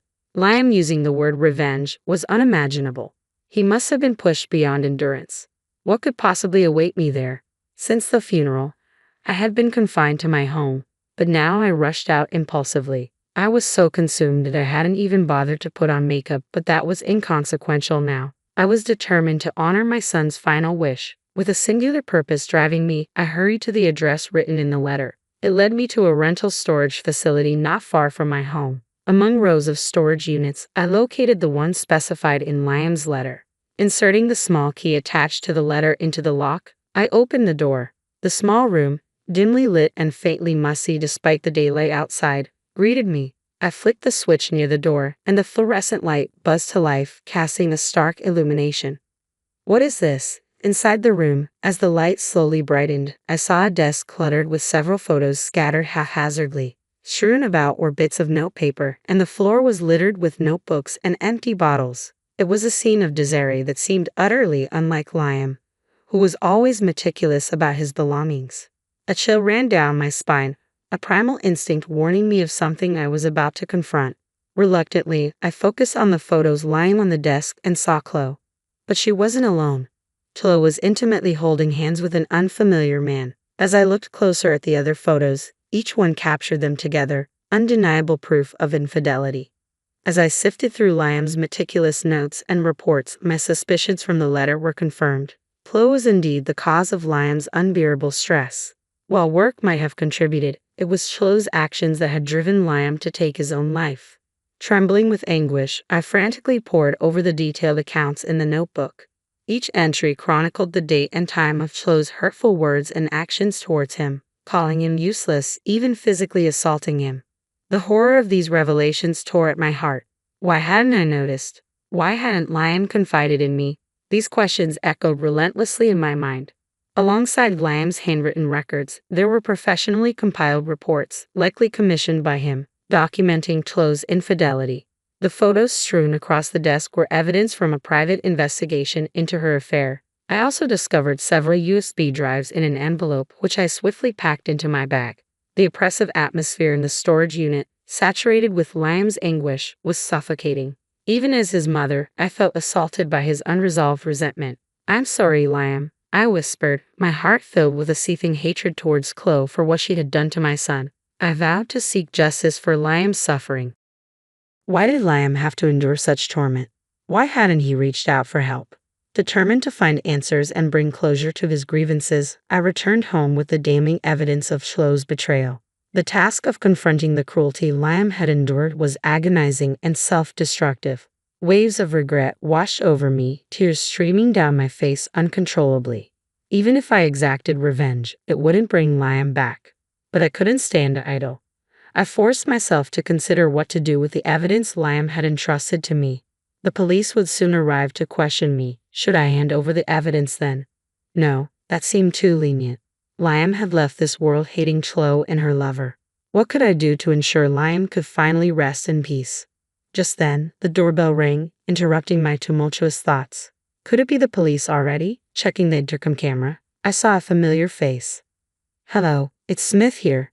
The young man on the intercom camera introduced himself as Daniel Smith. He had been Liam's friend since high school. When I opened the door, Smith, dressed in a somber suit, bowed respectfully once more. I invited him inside, and he asked to pay his respects at Liam's altar, so I guided him to the prayer room. Smith carefully placed offerings from his bag and sat quietly before the altar. After a period of fervent prayer, he turned to face me, his demeanor now more serious. Adjusting his glasses, he reached into his pocket and withdrew a letter. With deliberate movements, he set it down on the floor in front of me. It was the same letter I had received from Liam. "This is a letter from Liam. I understand you've also received one," he began. Liam had entrusted Smith with a similar request for revenge against Chloe, not just to me as his mother, but also to Smith. It weighed heavily on me to involve an outsider like Smith in such a personal matter. Despite my pain, I expressed my hesitation to Smith. However, he firmly rejected my concerns. "Even if it involves revenge, I have no intention of crossing any legal boundaries," Smith assured me. "I'm certain Liam wouldn't have wanted that," he added, looking directly at me, prompting a realization. I had been swept up in the shock and grief of losing Liam, fixating on the word revenge, without a clear plan. Alone in my despair, I might have contemplated rash actions. Could it be that Liam had anticipated this and left instructions for Smith as well? "I gave you one at the funeral, but here it is again," Smith continued, pulling out a business card case from his pocket. He handed me a card bearing his name and professional details. At that moment, I recalled how abruptly Smith had handed me his card during the funeral. Reflecting on it now, I vaguely remembered him visiting our home several times during high school and attending our family events. He had always been a part of Liam's life, yet I hadn't paid much attention to his profession. His card read Smith Law Office. It struck me then that Smith had pursued a career in law after graduating high school, a fact I had overlooked in my grief. Smith had received Liam's letter and made the decision to seek justice within legal boundaries. Despite the weight of losing his close friend, he arrived at my doorstep with a determined smile. "I've closed my office for a while," he explained, smiling warmly, a familiar sight from years past. As a friend, he insisted on helping Liam and me without accepting any payment. Although Liam had sent a substantial retainer fee via registered cash mail, Smith returned it to me with humility. I can't accept this. Let me do this as a friend, as the least I can do since I couldn't help him, he insisted, bowing respectfully. I hesitated briefly but accepted the money temporarily, understanding that Smith, too, was grappling with the pain of not being able to save Liam. His compassion touched me deeply, and I resolved to consider his feelings as we navigated this together. I confided in Smith about the contents of Liam's letter and what I had discovered in the storage unit.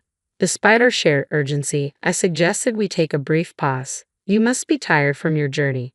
How about some tea? I offered.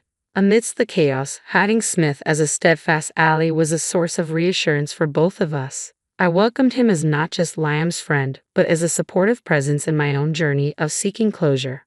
As Smith reviewed the documents I handed him, he let out a deep sigh. This is tough, he murmured, the weight of the situation evident in his words. It was a sentiment that could have been meant for me, or perhaps it slipped out unintentionally in the midst of our shared sorrow. The man Chloe was having an affair with was named Owen Jones. According to Liam's meticulous notes, Jones was not just involved with Chloe but also knew Liam personally. Liam had documented how Jones had repeatedly threatened him to leave Chloe alone and had harassed him relentlessly. Smith, well versed in law, explained that Jones bore legal culpability just as much as Chloe. Even if they denied the affair, the photos and evidence left by Liam would speak volumes in court. Though I lacked legal expertise, I was determined to see justice served for Liam, even if it meant bringing charges against those who had driven him to such despair. However, this meant Smith would need to step aside as a lawyer since he couldn't ethically represent them. Our goal is to present Liam's evidence to the police and ensure both of them are held accountable, Smith declared, his voice resolute yet tinged with a hint of needing reassurance. Keeping his composure was paramount in this fight for justice. I informed Smith that I would soon be meeting with the police. With the evidence we had, Chloe and Jones would face consequences regardless of their denials. However, I felt an overwhelming need to confront Chloe directly as a mother. I wanted her to face the consequences of her actions. I shared with Smith my intention to speak with Chloe without disclosing the existence of Liam's evidence. Smith readily agreed, understanding the urgency. Once he compiled and submitted the evidence, the window to confront Chloe might close. Time was ticking, and I decided to visit Chloe's home unannounced. Chloe appeared visibly surprised by my unexpected visit. Perhaps she assumed I would remain incapacitated by grief after the funeral. Her discomfort was palpable, knowing that her true nature had been exposed over the phone. She seemed anxious, anticipating what I might say or do. I know everything from Liam. He's gone now, but you need to apologize. Apologize to Liam, I demanded, unable to contain the flood of emotions upon seeing Chloe carry on as if nothing had shattered our lives. The words poured out of me before I even realized it. What are you talking about? Why should I apologize? What have I done? Chloe's face froze in shock upon hearing my accusation, her expression quickly shifting to one of frantic denial. I saw the fear and unease in her eyes, recognizing it as the culmination of weeks of anxiety about her hidden actions being exposed. While she might deceive others, she couldn't deceive me. I knew everything from Liam, including her affair with a man named Jones and the torment she had inflicted upon him. It's all your fault. You drove Liam to this, I said with deliberate emphasis, directing my words straight at Chloe. Predictably, she became even more agitated. I don't know. I haven't done anything. Chloe covered her ears, shaking her head in denial. Her psyche seemed fragile, and my unexpected visit appeared to have shattered it completely. She collapsed, sobbing and repeating apologies. In that moment, I regretted not intervening sooner. Perhaps if I had been more vigilant, Chloe's treatment of Liam might have changed. It was agonizing to think that such callous behavior had continued unchecked, leading to such a tragic outcome. After this unsettling encounter, I immediately contacted Smith and recounted everything that had transpired. Smith decided we should inform the police right away. He seemed surprised by how quickly Chloe had confessed. He had anticipated more resistance from her. I expected her to fight tooth and nail, but it ended rather abruptly, Smith remarked, reflecting on the unexpected turn of events. Later, I learned more about Chloe's mindset. She never imagined that Liam would take his own life. Chloe believed that by pressuring him, he would initiate a divorce without concrete evidence of her affair, sparing her from paying alimony. She intended to dismiss Jones as just a friend if confronted. It was a reckless plan born out of desperation, shared by both Chloe and Jones. Liam, in his kindness and love for Chloe, had collected evidence hoping she would repent and end her affair independently. However, he must have realized his hopes were futile. Despite everything, he couldn't bring himself to take legal action against her. Unaware of Liam's internal struggle and compassion, Chloe continued her harmful behavior, unknowingly pushing him further towards despair. After Smith contacted the police, Chloe and Jones were swiftly apprehended and taken in for questioning. Jones was promptly found guilty based on the evidence left by Liam, exposing their crimes to the public eye. Chloe, on the other hand, underwent a dramatic change. She became unable to speak coherently. Confined to a police hospital, she struggled with profound remorse and required medication to sleep. The news of their crimes spread rapidly across the nation, with Liam's death recognized as a direct consequence of their actions. Smith's expertise was crucial in securing a guilty verdict and navigating the claim for damages. As anticipated, Jones faced severe repercussions. He lost his job and became ostracized by his community, destined to endure the stigma and financial burden of his wrongdoing. Chloe's condition showed no signs of improvement, and doctors held little hope for her recovery. While justice was served according to the law, Liam's absence remained a stark reality. Had we fulfilled his final wish? After witnessing their conviction, Smith chose to return to New York. "Thank you for everything. I don't know if this has brought any solace, but I hope we did something for Liam," he said with a somber expression as I saw him off. "Liam was fortunate to have a friend like you, Smith. Thank you so much," I replied, overwhelmed with heartfelt gratitude. Smith, slightly flustered, responded, "I just did what I could as a friend. Please don't be so formal," with a gentle smile before walking away.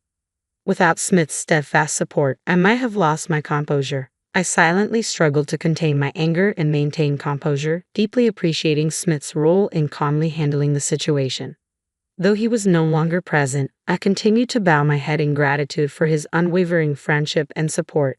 Afterward, Smith founded a volunteer organization aimed at assisting people burdened with various troubles, ensuring even those with financial constraints could access legal aid.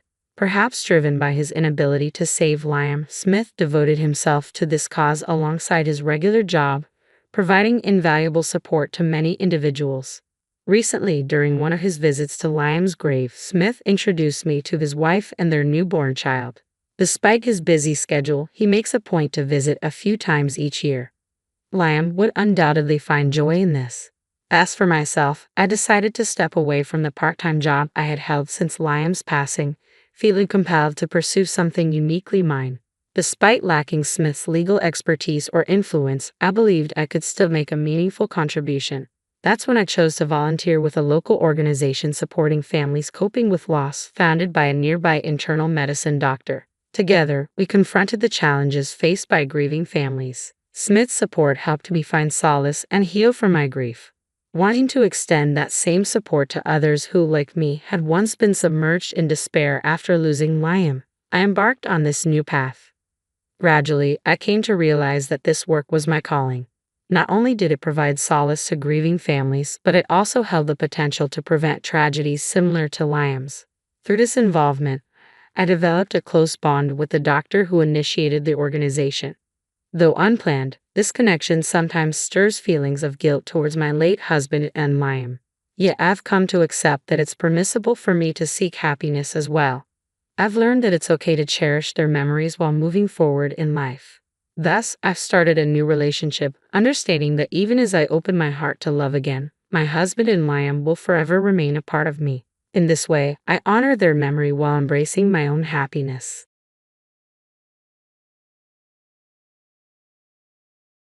Children are such a bother. Go to a facility. I don't have a mother, okay? My name is Olivia Smith. I'm still in the 5th grade, living with my dad and mom. The 3 of us. My dad is really kind, and on his days off, he takes me out to play. My mom acts normal when dad is around. But when he's not, she seems cold and somewhat indifferent, making it a bit hard to talk to her sometimes. See you later. As usual, Dad goes to work early in the morning. While eating breakfast, I said goodbye to him. Looking at the clock, it's almost time for me to go to school. I need to change quickly, so I hurriedly finished my breakfast. Thanks for the meal. After eating, I place my dishes in the sink and head to my room to change. Hold on. My mom stops me, pointing at the sink. Who's going to wash these, huh? Her eyes are cold, almost angry. Usually, I'd just change and go to school, but I felt like I'd get scolded if I did that. I'll wash them, I muttered. She suddenly yelled, "What? I can't hear you when you speak so softly." Suddenly, my mother yelled angrily. My body flinches, but I felt like it was my fault, so I apologize. Sorry, I'll wash them. Humph. Of course, you should. From now on, take care of your own things, okay? While angry, my mom threw her apron on the sofa and went to her room. I realized I should take care of my own things, as she said. I washed the breakfast dishes and left the house. At school, while talking with friends, the topic of parents came up. Hearing their stories, it seemed everyone's moms were kind, and even though they scolded them, "What's your mom like, Olivia?" suddenly asked by a friend. I found myself at a loss for an answer, but I thought maybe my mother's coldness was just a misunderstanding on my part. Perhaps she was in a bad mood because I hadn't been taking care of myself until now, so I answered that she was very kind. So, I said she was very kind, my friend said. That was nice, but I felt conflicted.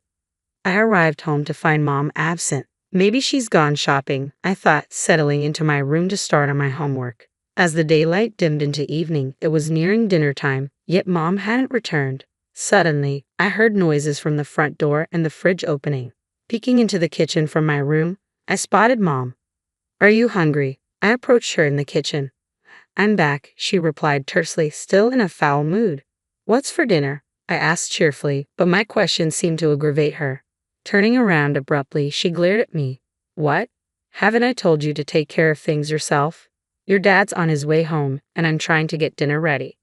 I fell silent, about to fix myself some instant ramen when Dad walked in. "I'm home." Dad's cheerful voice filled the room, and Mom quickly took the ramen packet from my hands. "Welcome back," she said to Dad, her expression softening. "I went shopping late today. I'm making dinner now. Just wait a bit longer, Dad." Olivia.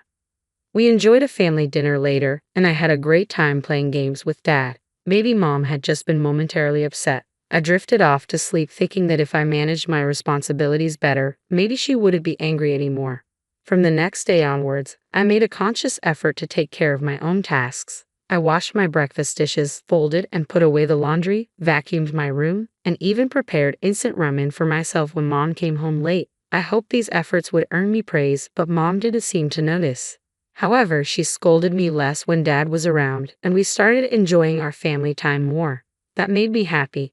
One night, I awoke to a strange groaning sound, convinced it might be a ghost. Hiding under my covers, I listened as the groaning persisted, eventually joined by the wail of approaching sirens. The ambulance came to a stop near our house, confirming my fears were grounded in reality. Confusion gripped me as I heard commotion at the front door, realizing the ambulance was here for us. Rushing out of bed, I saw paramedics carrying my father out on a stretcher. "Dad," I cried out, running to his side. He looked pale and sweaty, clearly in pain. Tears welled up as I clung to the paramedics, pleading for them to save him. They reassured me gently while taking him away to the hospital. Mom and I rode in the ambulance with Dad, anxiety gnawing at me as we arrived at the hospital. Dad was rushed off, leaving Mom and me in the tense atmosphere of the waiting room. While I was overwhelmed with worry, Mom remained calm, engrossed in her phone. Alone with my thoughts, I cried, praying for good news. Eventually, a doctor approached us. Mom and the doctor had a serious discussion, and though I couldn't grasp everything, I understood enough to know Dad had been diagnosed with a serious illness and needed hospitalization. Shocked by this sudden turn of events, I grappled with the reality of Dad battling an illness. Despite the relief that he wasn't lost to us, our return home was delayed indefinitely. After preparing for Dad's hospital stay, Mom and I returned home. Left alone, I lay in bed, unable to sleep. Morning came quickly, but I lacked the motivation for school. Ignoring breakfast, I stayed wrapped in my blanket. Around noon, Mom noticed my absence from school. She didn't scold me but hurriedly left, likely heading back to the hospital. Feeling hungry by midday, I ventured into the kitchen. Finding leftover rice in the cooker, I heated it up along with last night's dinner remnants. In the evening, Mom returned with packed lunches. Have this for today. I also got instant noodles for you tomorrow, okay? Thank you, I replied gratefully. I resolved not to burden Mom further with Dad's situation. The next day, I ate instant noodles for breakfast and returned to school. My friends asked about my absence and I claimed I was unwell. The teacher was understanding, aware of our family's circumstances. Upon returning home, Mom wasn't there. Assuming she was with Dad, I focused on my homework, longing to visit Dad during the next holiday. As I worked, the phone rang. Home alone, I answered. Hello. Oh, Olivia, what are you doing? Dad's voice brought tears to my eyes. Dad, are you feeling better? I want to see you, I said, choked with emotion. Sorry for worrying you. I'm okay now. I miss you too, Olivia. It would be nice if you and Mom could come visit. I'll ask Mom. Is Mom with you? I asked, puzzled since Mom wasn't home. Mom's not here. She must be on her way back from the hospital, Dad replied, his tone evasive. She left a while ago. She should be back soon, Dad. Did you eat anything? Yeah, Mom got me instant noodles, I answered, noticing Dad's silence before he changed the subject. After chatting with Dad, I heard the front door open, signaling Mom's return. Handing the phone to her, I noticed Mom seemed shaken as she took the call from Dad. I returned to my room, noticing the lingering smell of cigarettes on Mom. Curious about where she had been, the next day she asked if I wanted to accompany her to the hospital. I eagerly agreed, though she seemed hesitant. Together, we went. Seeing Dad after what felt like an eternity, he greeted me with a smile despite being connected to an IV. Olivia, you came. I rushed into his arms, overwhelmed with relief and happiness. We talked for a while until Mom gently reminded us it was time to leave. Reluctantly, we bid Dad goodbye as he waved at me, urging me to visit again soon. Little did I know that would be our final conversation. Dad's health suddenly deteriorated, and he passed away swiftly. I couldn't comprehend that he was gone. Clad in black as Mom instructed, we attended his funeral. Many mourners came to pay their respects. Observing Mom's composed demeanor, I struggled to accept the reality of Dad's absence. Lost in thought at the edge of the funeral hall, a woman approached me. Hey, aren't you Olivia? I turned to see a woman who bore a striking resemblance to Dad. Uncertain, I looked at her with puzzlement as she sat beside me. It's been a long time, hasn't it? I'm your aunt, Olivia. I'm your dad's sister, she explained, her features reminding me of Dad. Although I had no memories of my aunt, I recalled Dad mentioning her occasionally. Aunt, I responded, surprised. Don't you look just like Dad? Her laughter mirrored his, and seeing her face brought forth a flood of emotions. Suddenly, she enveloped me in a tight hug. It's okay to cry now, Olivia. You've been so strong, she comforted me. I hadn't realized tears were streaming down my face, but her words unleashed more. After my aunt consoled me, I thanked her and went to get a drink. Upon entering the room, Mom was there. Seeing my tear-stained face, she remarked coldly, crying. What an unsightly face. Aren't you sad, Mom? I questioned, bewildered by her lack of mourning. What's the point of being sad? He's gone now, her indifferent reply sent a chill down my spine. Had all our happy family moments been mere illusions? Did Mom harbor resentment toward Dad? Frozen in place, my aunt approached. Oh, there's my sister-in-law. It's been ages, she greeted Mom cheerfully. Mom's expression shifted. Long time no see, Mom replied flatly. Can I help with anything? She offered stiffly. No meat, my aunt dismissed. Well then, Olivia, let's go over here, she suggested, leading me away. Mom's discomfort was palpable. I stayed with my aunt until after Dad's funeral. We're leaving, Olivia, Mom informed me when it was time to go. My aunt had held my hand throughout the service, but she released it as we prepared to depart. Her expression tinged with sadness. Take care, Olivia, my aunt said softly. Yeah, see you, I replied reluctantly. As we stepped outside, an unfamiliar car pulled up. Sorry for the wait. A man, who seemed familiar to my mother, opened the car door. Inside, there was a stranger at the wheel, and I hesitated before reluctantly getting into the car. We drove away from home, and I sat silently, feeling uneasy as the unfamiliar surroundings passed by. We're here, my mother announced as we stopped in front of a large building in an unfamiliar area. Mom, where are we? I asked, but she simply lit a cigarette and coldly replied, Kids are a bother. You're going to a facility. What? I couldn't comprehend what was happening as my mother and the man drove off, leaving me behind. I tried to chase after them for a while but soon realized it was futile. Feeling lost and unsure of what to do next, I returned to where they had left me. Just then, a car pulled up beside me and the window rolled down to reveal my aunt. "I can't believe this is happening, Olivia." "Get in," my aunt said with relief, and I quickly climbed into her car. She patted my head gently, and tears began to flow as the tension I had been holding finally broke. "How many times are you going to cry today, sweetheart?" she asked softly as she drove. We eventually arrived at a house that I recognized as my aunt's. I followed her inside as instructed, feeling a mixture of relief and confusion. "Welcome back," a friendly male voice greeted us. I instinctively hid behind my aunt, who chuckled and reassured me it was okay. Peeking out hesitantly, I saw a young man smiling warmly at me. "Sorry, did I startle you? I'm this lady's husband, your uncle," he said with a gentle smile, extending his hand for a handshake. His kind demeanor reassured me, and as I shook his hand, he smiled warmly again. "You must be hungry, right? Dinner's all set. You need to eat well to grow big, just like your mother says," he chuckled, and I joined in their cheerful conversation. My stomach grumbled, and I blushed with embarrassment, but they both laughed heartily. We then enjoyed a wonderful dinner together. Afterward, they offered me a bath, and they even had pajamas ready for me. In the living room, they had prepared hot milk for me. Hot milk? Aren't you a bit old for that, Olivia? Isn't that what elementary school kids love? My uncle teased, and I laughed along, feeling completely at ease. They joined in, sharing the light moment. Then they invited me to sit down with my hot milk to talk. "Hey, Olivia, how would you feel about becoming a part of our family?" My uncle's words caught me off guard, and I almost choked on my hot milk. "What? Oh, sorry, that was too sudden," he'd apologize, patting my back gently while my aunt laughed heartily. "Become our child? Do you want to go back to a mother like that?" My aunt's question made me pause. I didn't harbor ill feelings toward my mother, but recalling the recent events with Dad and being left behind, I felt genuine fear at the thought of returning home to her.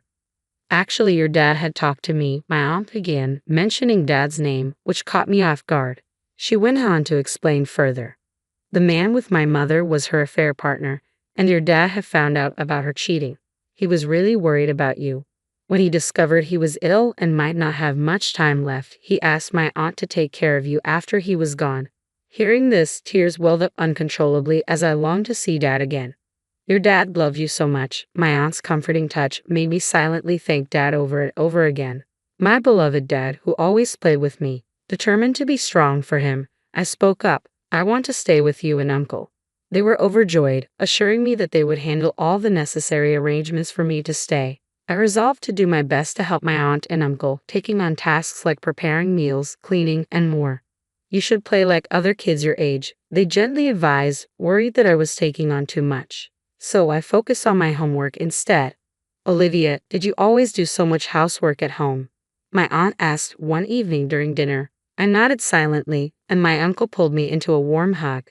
"You've been through a lot for a kid your age," he said softly, his eyes misty. I nodded back, tears streaming down my cheeks. Being with them made me feel safe and loved.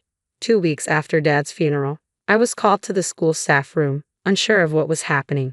It turned out my mother had contacted the teachers. "She probably doesn't know everything," I thought, feeling anxious as I picked up the phone. "Olivia, answer the phone." I heard my mother's voice, loud and demanding as it used to be. "Where are you?" "You're not at the facility I left you at," she accused, her tone cutting through me. I couldn't find my voice, remaining silent in response. "Are you listening? Well, never mind. I'm coming to pick you up. Then the allowance will come in. Mama needs money right now." My mother's words sent a chill through me. The realization that I had sought love and approval from someone like her, and that she had betrayed my father, filled me with frustration. Now I have my aunt and uncle, a place that's important to me, and my beloved father watching over me. I can be strong. I don't have a mother, do I? Without thinking, I blurted this out to her. "What? What are you talking about? You must have the wrong person." "Goodbye then," she replied sharply, and I hung up the phone myself. The teacher next to me looked surprised, asking if everything was all right with my call. I brushed it off as a wrong number, and the call was flagged as suspicious by the school. Concerned my mother might show up at dismissal, I used the school's public phone to call my aunt. She assured me she would come right away, and she did. Explaining the situation to the school, they contacted child services for support. When I got home, my mother had indeed arrived to pick me up, but the teachers intervened and she left reluctantly, looking bitter. After that, my mother didn't cause any more scenes at the school, but as a precaution, either my aunt or uncle would come to get me before dismissal. I felt guilty, but my aunt and uncle reassured me not to worry. I recalled, smiling gratefully at their unwavering support. Life at school became happier. The teachers looked out for me, and I appreciated having so many people on my side. Then one day, a while later, the phone at home rang. Lately, I had been the one answering calls at my aunt and uncle's house. So, as usual, I picked up the phone. Hello. The voice I heard was one I didn't want to hear. Oh, isn't this Olivia? So you were there after all? My mother's voice pierced through the receiver, freezing me in place. I wondered how she knew I was there. Nobody should have told her. Stop staying there and come back. Things are tough here, she continued, speaking without waiting for my response. According to her, her affair partner's company had gone bankrupt, leaving them in dire financial straits. She needed me to return so she could claim government allowances for living expenses. She explained she was in a de facto marriage with her affair partner but was considering leaving him if their financial situation didn't improve. The situation bewildered me, but one thing was clear. She needed me solely for financial support. It seemed desperate if she had also called the school. As I remained silent, my mother's frustration grew palpable. Then suddenly, the phone was snatched from my hand. Startled, I turned to see my aunt standing there. Her smile vanished, replaced by a stern expression. At least respond to me. Are you listening? You're so loud and annoying. You should know I can hear you, she addressed my mother sharply. The line went silent at my aunt's intervention, and my heart raced. Aren't you ashamed to call your own daughter only for money? Is that all she means to you, to come back for something so trivial? My aunt's voice was filled with disappointment. What do you think, Olivia? She turned to me expectantly. What's it to you? She's my daughter. Give her back. My mother's voice came through defensively from the other end of the line. Who left their daughter at the front of a facility? Don't talk such nonsense. I'll call the police. Say she's been kidnapped. Go ahead. We have evidence of the terrible things you've done to Olivia. My aunt retorted firmly, her voice unwavering in the face of my mother's accusations. Actually, please do it. Might resolve things faster. My mother's response was surprisingly calm. Listening to their argument, I couldn't help but feel down, as if I were causing trouble. At that moment, my uncle, who had returned unnoticed, gently patted my head from behind. It's okay, leave it to us. It's time for the adults to handle this, he reassured me, leading me away to make more hot milk. You like hot milk, don't you, Olivia? You drink it a lot, he said with a warm smile. After a while, my aunt returned to the living room, noticing my worried expression. She ruffled my hair affectionately to comfort me. What's with that face? There's no problem. She's no match for me, she assured me confidently. I smoothed my hair and thanked her, then joined her in preparing dinner. Since coming to live with my aunt and uncle, I had discovered how fulfilling and enjoyable helping out could be. A few days later, the phone rang again, and it was my mother. Even though my aunt and uncle had told me I didn't have to answer anymore, I wanted to be of help to them. It's Olivia, right? Mama really needs help. I'm in trouble, my mother pleaded. As I said before, I don't have a mother. How heartless. I raised you, didn't I? Have you forgotten the fun days we spent together with your dad? Her words mentioning my dad startled and annoyed me deeply. I had a lot of fun when I had a dad, but the truly kind one was only my dad. You abandoned me, I responded firmly, feeling a surge of clarity and relief as I voiced my feelings. No matter what my mother said, you're my child, aren't you? She insisted. I didn't abandon you. I left you there. You said kids were a nuisance and to go to a facility. You said it while laughing. That's not a mother, I asserted, my words firm and resolute. It's not my fault, but you abandoned me, so I don't have a mother. My mother is my aunt, and my dad is my uncle, and my dad in heaven. You've been brainwashed. Stop complaining and come back, she retorted defensively. Before I knew it, tears were streaming down my face as I argued with my mother.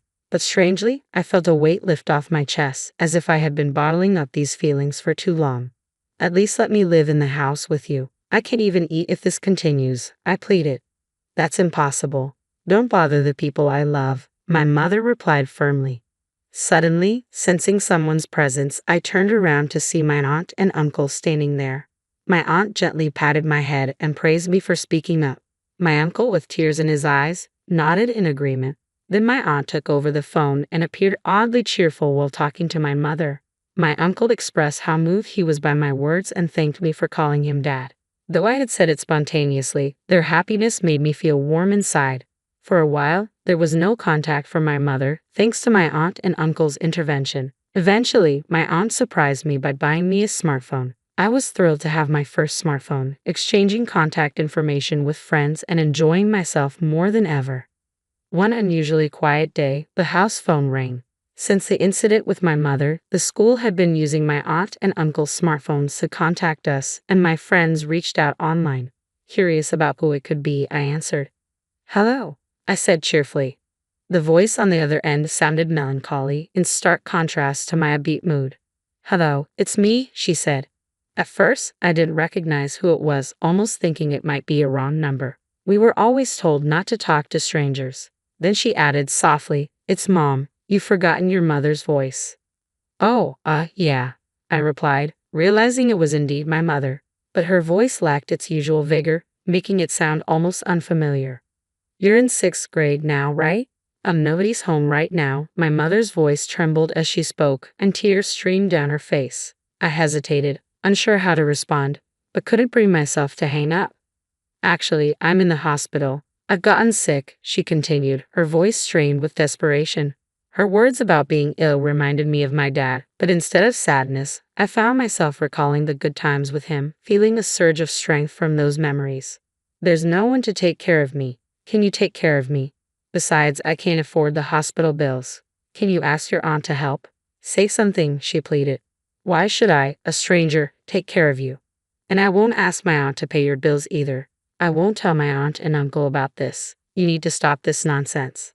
"Don't get cocky," I replied firmly, surprised at my own coldness.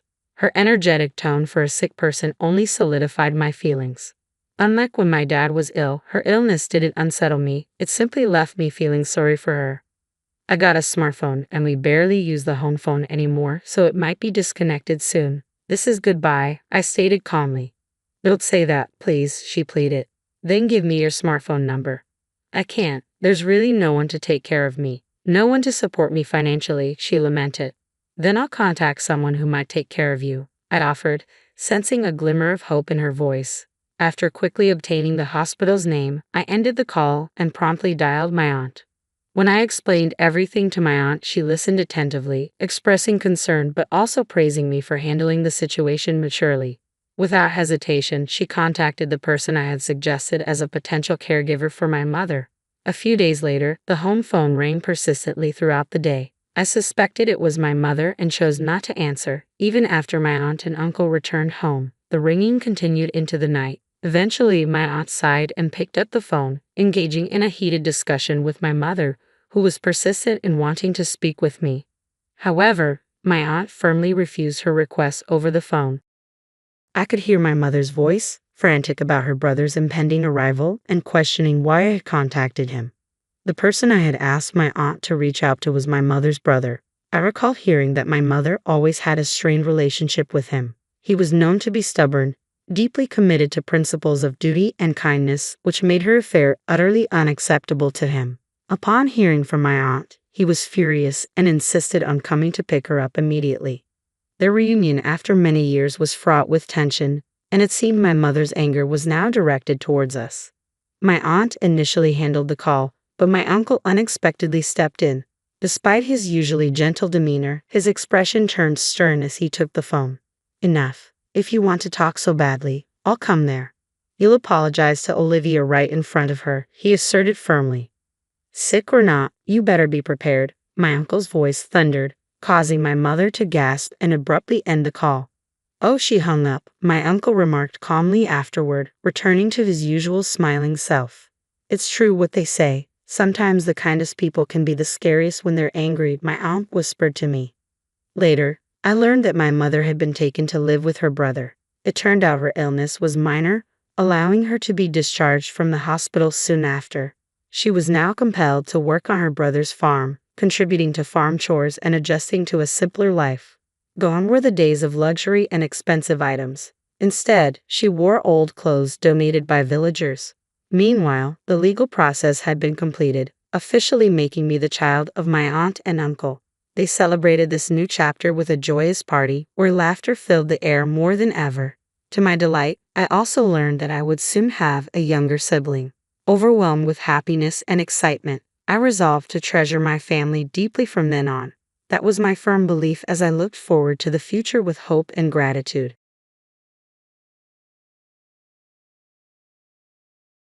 Despite being blessed with sons named Joshua and Ethan, they grew overly attached to Susan, who filled their heads with lies, causing them to neglect their parents. After Susan, Joshua, and Ethan were kicked out of the house, George passed away suddenly. When I called Joshua to inform him of his father's death, his response was, "Unbelievable, your dad passed away. You handle the funeral, Mom. I don't want to see the face of someone who kicked us out. Yeah, and we're having a great time here, so don't bother us. Just tell the relatives we can't make it because of work or something."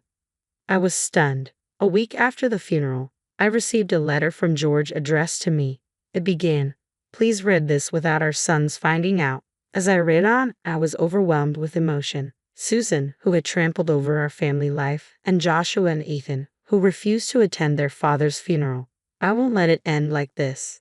My name is Alice, a 54-year-old housewife and full-time employee. I met George at a welcoming party for new employees at our associated companies. Despite being a light drinker, I couldn't refuse the alcohol offered to me and ended up feeling sick from drinking too much. As I shrank into a corner seat, looking for a chance to leave, George noticed me, struck up a conversation, and arranged a taxi for me.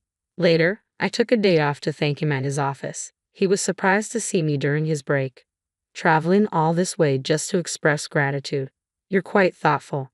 Our friendship blossomed into dating, and eventually, George and I tied the knot. Both of us, George from a complex upbringing, myself, having lost my parents early, yearned for a close-knit family. We were confident we could find happiness together, but living together unearthed unexpected turmoil, primarily because of George's sister Susan. Before our wedding, I attempted to meet Susan, but our schedules clashed, so our first encounter was on the big day itself. With George's parents deceased, it was a modest affair with close friends and relatives. Susan made quite an impression, dressed in a revealing white gown that seemed more suitable for a nightclub, heavily perfumed and with makeup fit for a stage performer. I tried not to let my discomfort show, but Susan either sensed it or simply didn't take a liking to me from the outset. She didn't extend a greeting and instead ridiculed me. "George, couldn't you find someone more suitable from your workplace? Having such a plain Jane as a sister-in-law is rather embarrassing." "Oh, come on, sis. Maybe she's just right for you, Miss Super Serious." George seemed on the verge of confronting Susan, but a family feud on our wedding day was the last thing either of us wanted. "I'm all right, let's continue with the preparations." I managed a strained smile and guided George away. That awkward introduction left a bitter taste, but I brushed it off, assuming our interactions would remain limited to family gatherings. However, events took an unexpected turn. Following a brief marriage due to her husband's infidelity, Susan surprisingly moved in with us. "My ex is gone, and I want out too. Our parents sold their place when I got hitched, so I can't crash there. Can I crash at George's for a bit?" George seemed visibly exasperated by Susan's call. "Seriously, why not just rent an apartment? You got plenty from the alimony, right? Just let me stay until I find a nice place. I want to take my time finding something good, not just settle for any old place like you guys." "But 20 years old, really? Even with a yard and garage, if it's been reinforced against earthquakes and remodeled, I just wouldn't be interested. Just rent a place by the week." "Joking, you're so serious. I'll be there this weekend. My lease is up." In the end, Susan showed up with her stuff and settled in without asking. The main issue was her obliviousness to the fact that she was being taken care of by us. Susan acted as if it was her own home, causing both George and me considerable distress. Susan would go out every night, sleep in until the afternoon, and then spend the rest of the day lounging on the living room sofa, engrossed in her phone or mindlessly watching TV. This routine continued until she headed out again after dinner. I occasionally took a day off and stayed home, so I became familiar with her daily routine. When I arrived home exhausted in the evening after a full day's work, Susan would ask me in a dissatisfied tone, "Hey, is dinner ready yet? How much longer till it's done?" "In about 30 minutes. That long? Hurry up, will you?" she would complain impatiently. She didn't hold back on criticizing my cleaning either, commenting, "You're not very good at this," or "You're cutting corners." I shared the cleaning with George, he's tired too. As a wife, you should handle all the household chores. I didn't want to burden George with complaints about Susan and strain their sibling relationship, but he eventually noticed my growing unhappiness. When George asked and I confided in him about Susan's behavior, he was furious. "Listen, Susan, don't overstep your bounds. You're a guest here." "Oh, I'm just stating facts," Susan replied casually. "And start pitching in for household expenses. I'm still reeling from my husband's betrayal. How can I work in this state, and now you want me to pay? You can afford it with the $100,000 alimony you received. You have enough for clothes and drinks. I don't need my brother telling me how to spend my money." Susan's behavior left both George and me exasperated. My vision of a happy married life had turned into a nightmare because of her. George and I had hoped to start a family soon, but perhaps due to the stress caused by Susan, it wasn't happening. We were discussing seeking medical advice when I discovered I was pregnant in our 4th year of marriage. Tears of joy streamed down our faces. George took this opportunity to suggest that Susan find her own place. "Susan, we're going to need more space when the baby comes. It might be time for you to find your own place," George asserted. Turning to me, Susan asked, "Alice, what are your plans for work?" "I intend to return after a year of parental leave," I replied. "Well, I can take care of the baby," Susan suggested. "No, we're planning to use daycare," I countered. "Don't you know everywhere around here is full?" Susan retorted after checking with the city office and other moms at work, revealing that even non-licensed daycares had wait lists of over a year. "See, I told you," she added triumphantly. A few months later, as my belly began to show, Susan offered, "I'll take care of the baby until you find a daycare spot. I owe you, and I'll do it for free. Quitting your job would be tough on your finances." After discussing it, George and I reluctantly agreed to let Susan help. I was apprehensive, but Susan surprised us by taking excellent care of our newborn Joshua. She researched childcare online, handled his meals and daily needs, and even took him to parks and community centers. She was dedicated to Joshua, evident from his strong bond with her. When our second son, Ethan, arrived 2 years later, Susan's commitment didn't waver. With both George and I busy with work, we were grateful for her invaluable help with the children. But as the boys grew older, they began to openly distance themselves from us. "Joshua, Ethan, would you like to go to the amusement park at the end of the month?" "No, we're going with Susan." "What about going out for a barbecue for Ethan's birthday? You mentioned wanting that." "Susan already took us to a fancy barbecue place for my birthday. We're going to a high-end sushi restaurant this time. Can't wait." George and I felt torn seeing our sons so enthusiastic about spending time with Susan. Even after Joshua and Ethan started elementary school, we appreciated Susan for being there for them on our workdays. On weekends, when George and I were home, Joshua and Ethan remained attached to Susan. They didn't initiate conversations with us and acted as if our presence didn't matter, spending their time playing games and going out with her. The situation worsened as Joshua grew older. He began showing his displeasure openly, ignoring us or even clicking his tongue when we tried to talk to him. Once, Joshua started eating while absorbed in his phone, and when I scolded him, he glared and snapped, "Shut up, old lady." I was momentarily stunned. Man, life would be so much better if Susan was our mom. She always gives us money and takes us places. Yeah, seriously. Having parents like ours is a total drag. I was taken aback by their words but managed to keep my composure as I replied, "Susan doesn't work despite being healthy, doesn't contribute financially, and lives off her ex-husband's alimony." "So what? That's a lifestyle to aspire to," Joshua retorted dreamily. "But Susan raised us properly. It's strange to complain about her," I interjected. "Yeah, you guys didn't really want kids, did you?" Ethan chimed in. "What? That's not true. Your dad and I always wanted kids." Susan offered to help until we found childcare. I protested desperately. Joshua smirked at my emotional response. You're always nagging us, telling us to do homework, saying we play too many games. Yeah, Susan understands. She says it's okay to skip homework and even stays up late playing games with us, Ethan added. Frustrated, I snapped back. Susan has no responsibility for your future. Your dad and I say these things because we care about you, even if it means you resent us. Yeah, right. You're just jealous because we're closer to Susan. Maybe you shouldn't have let her take care of us. Joshua shot back callously. I felt tears welling up, and when I looked up, I saw George standing in the doorway, his fists trembling with suppressed anger. Who do you think you're talking to? George's voice cut through the boy's mocking laughter.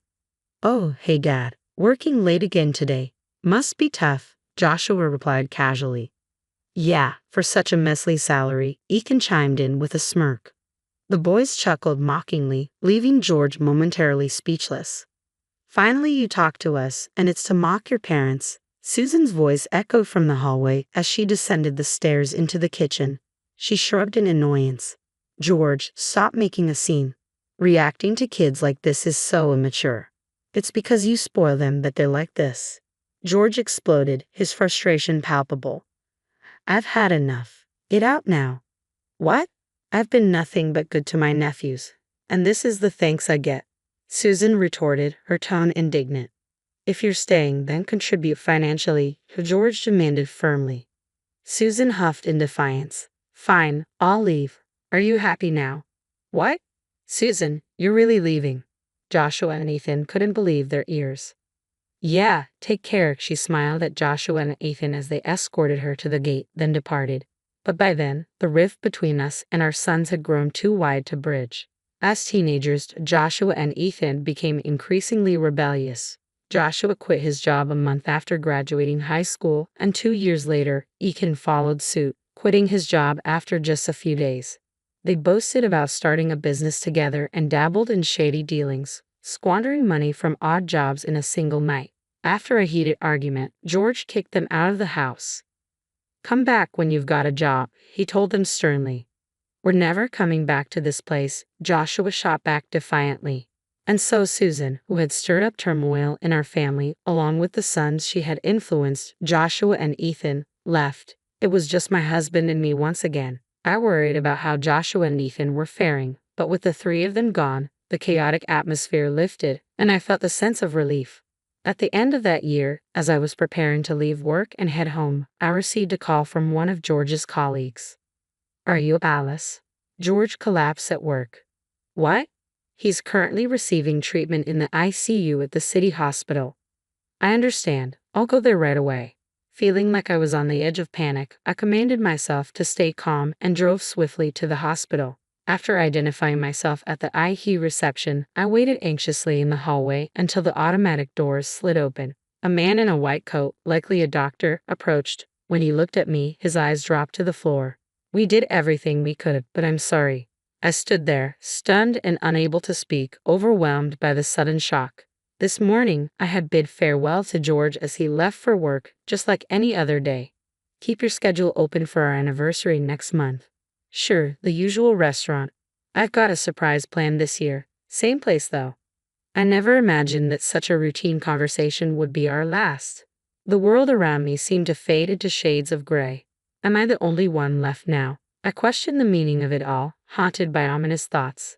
Despite my inner turmoil, I decided to reach out to everyone, Joshua, Fate, and Susan, and inform them of George's passing. I left voicemails and sent messages, needing them to know.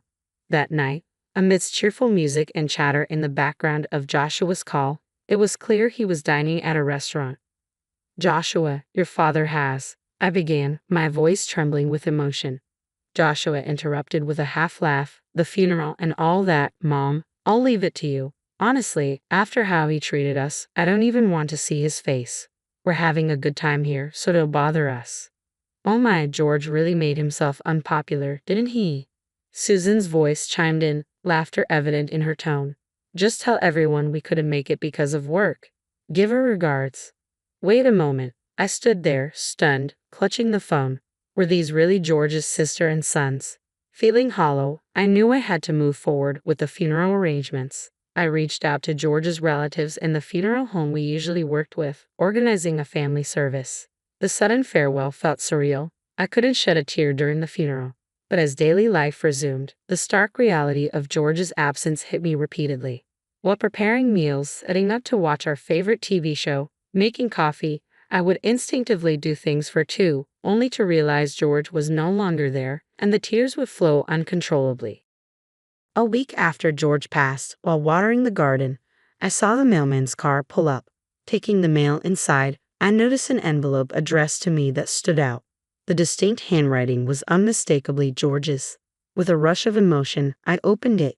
First, it explained why I was receiving this letter.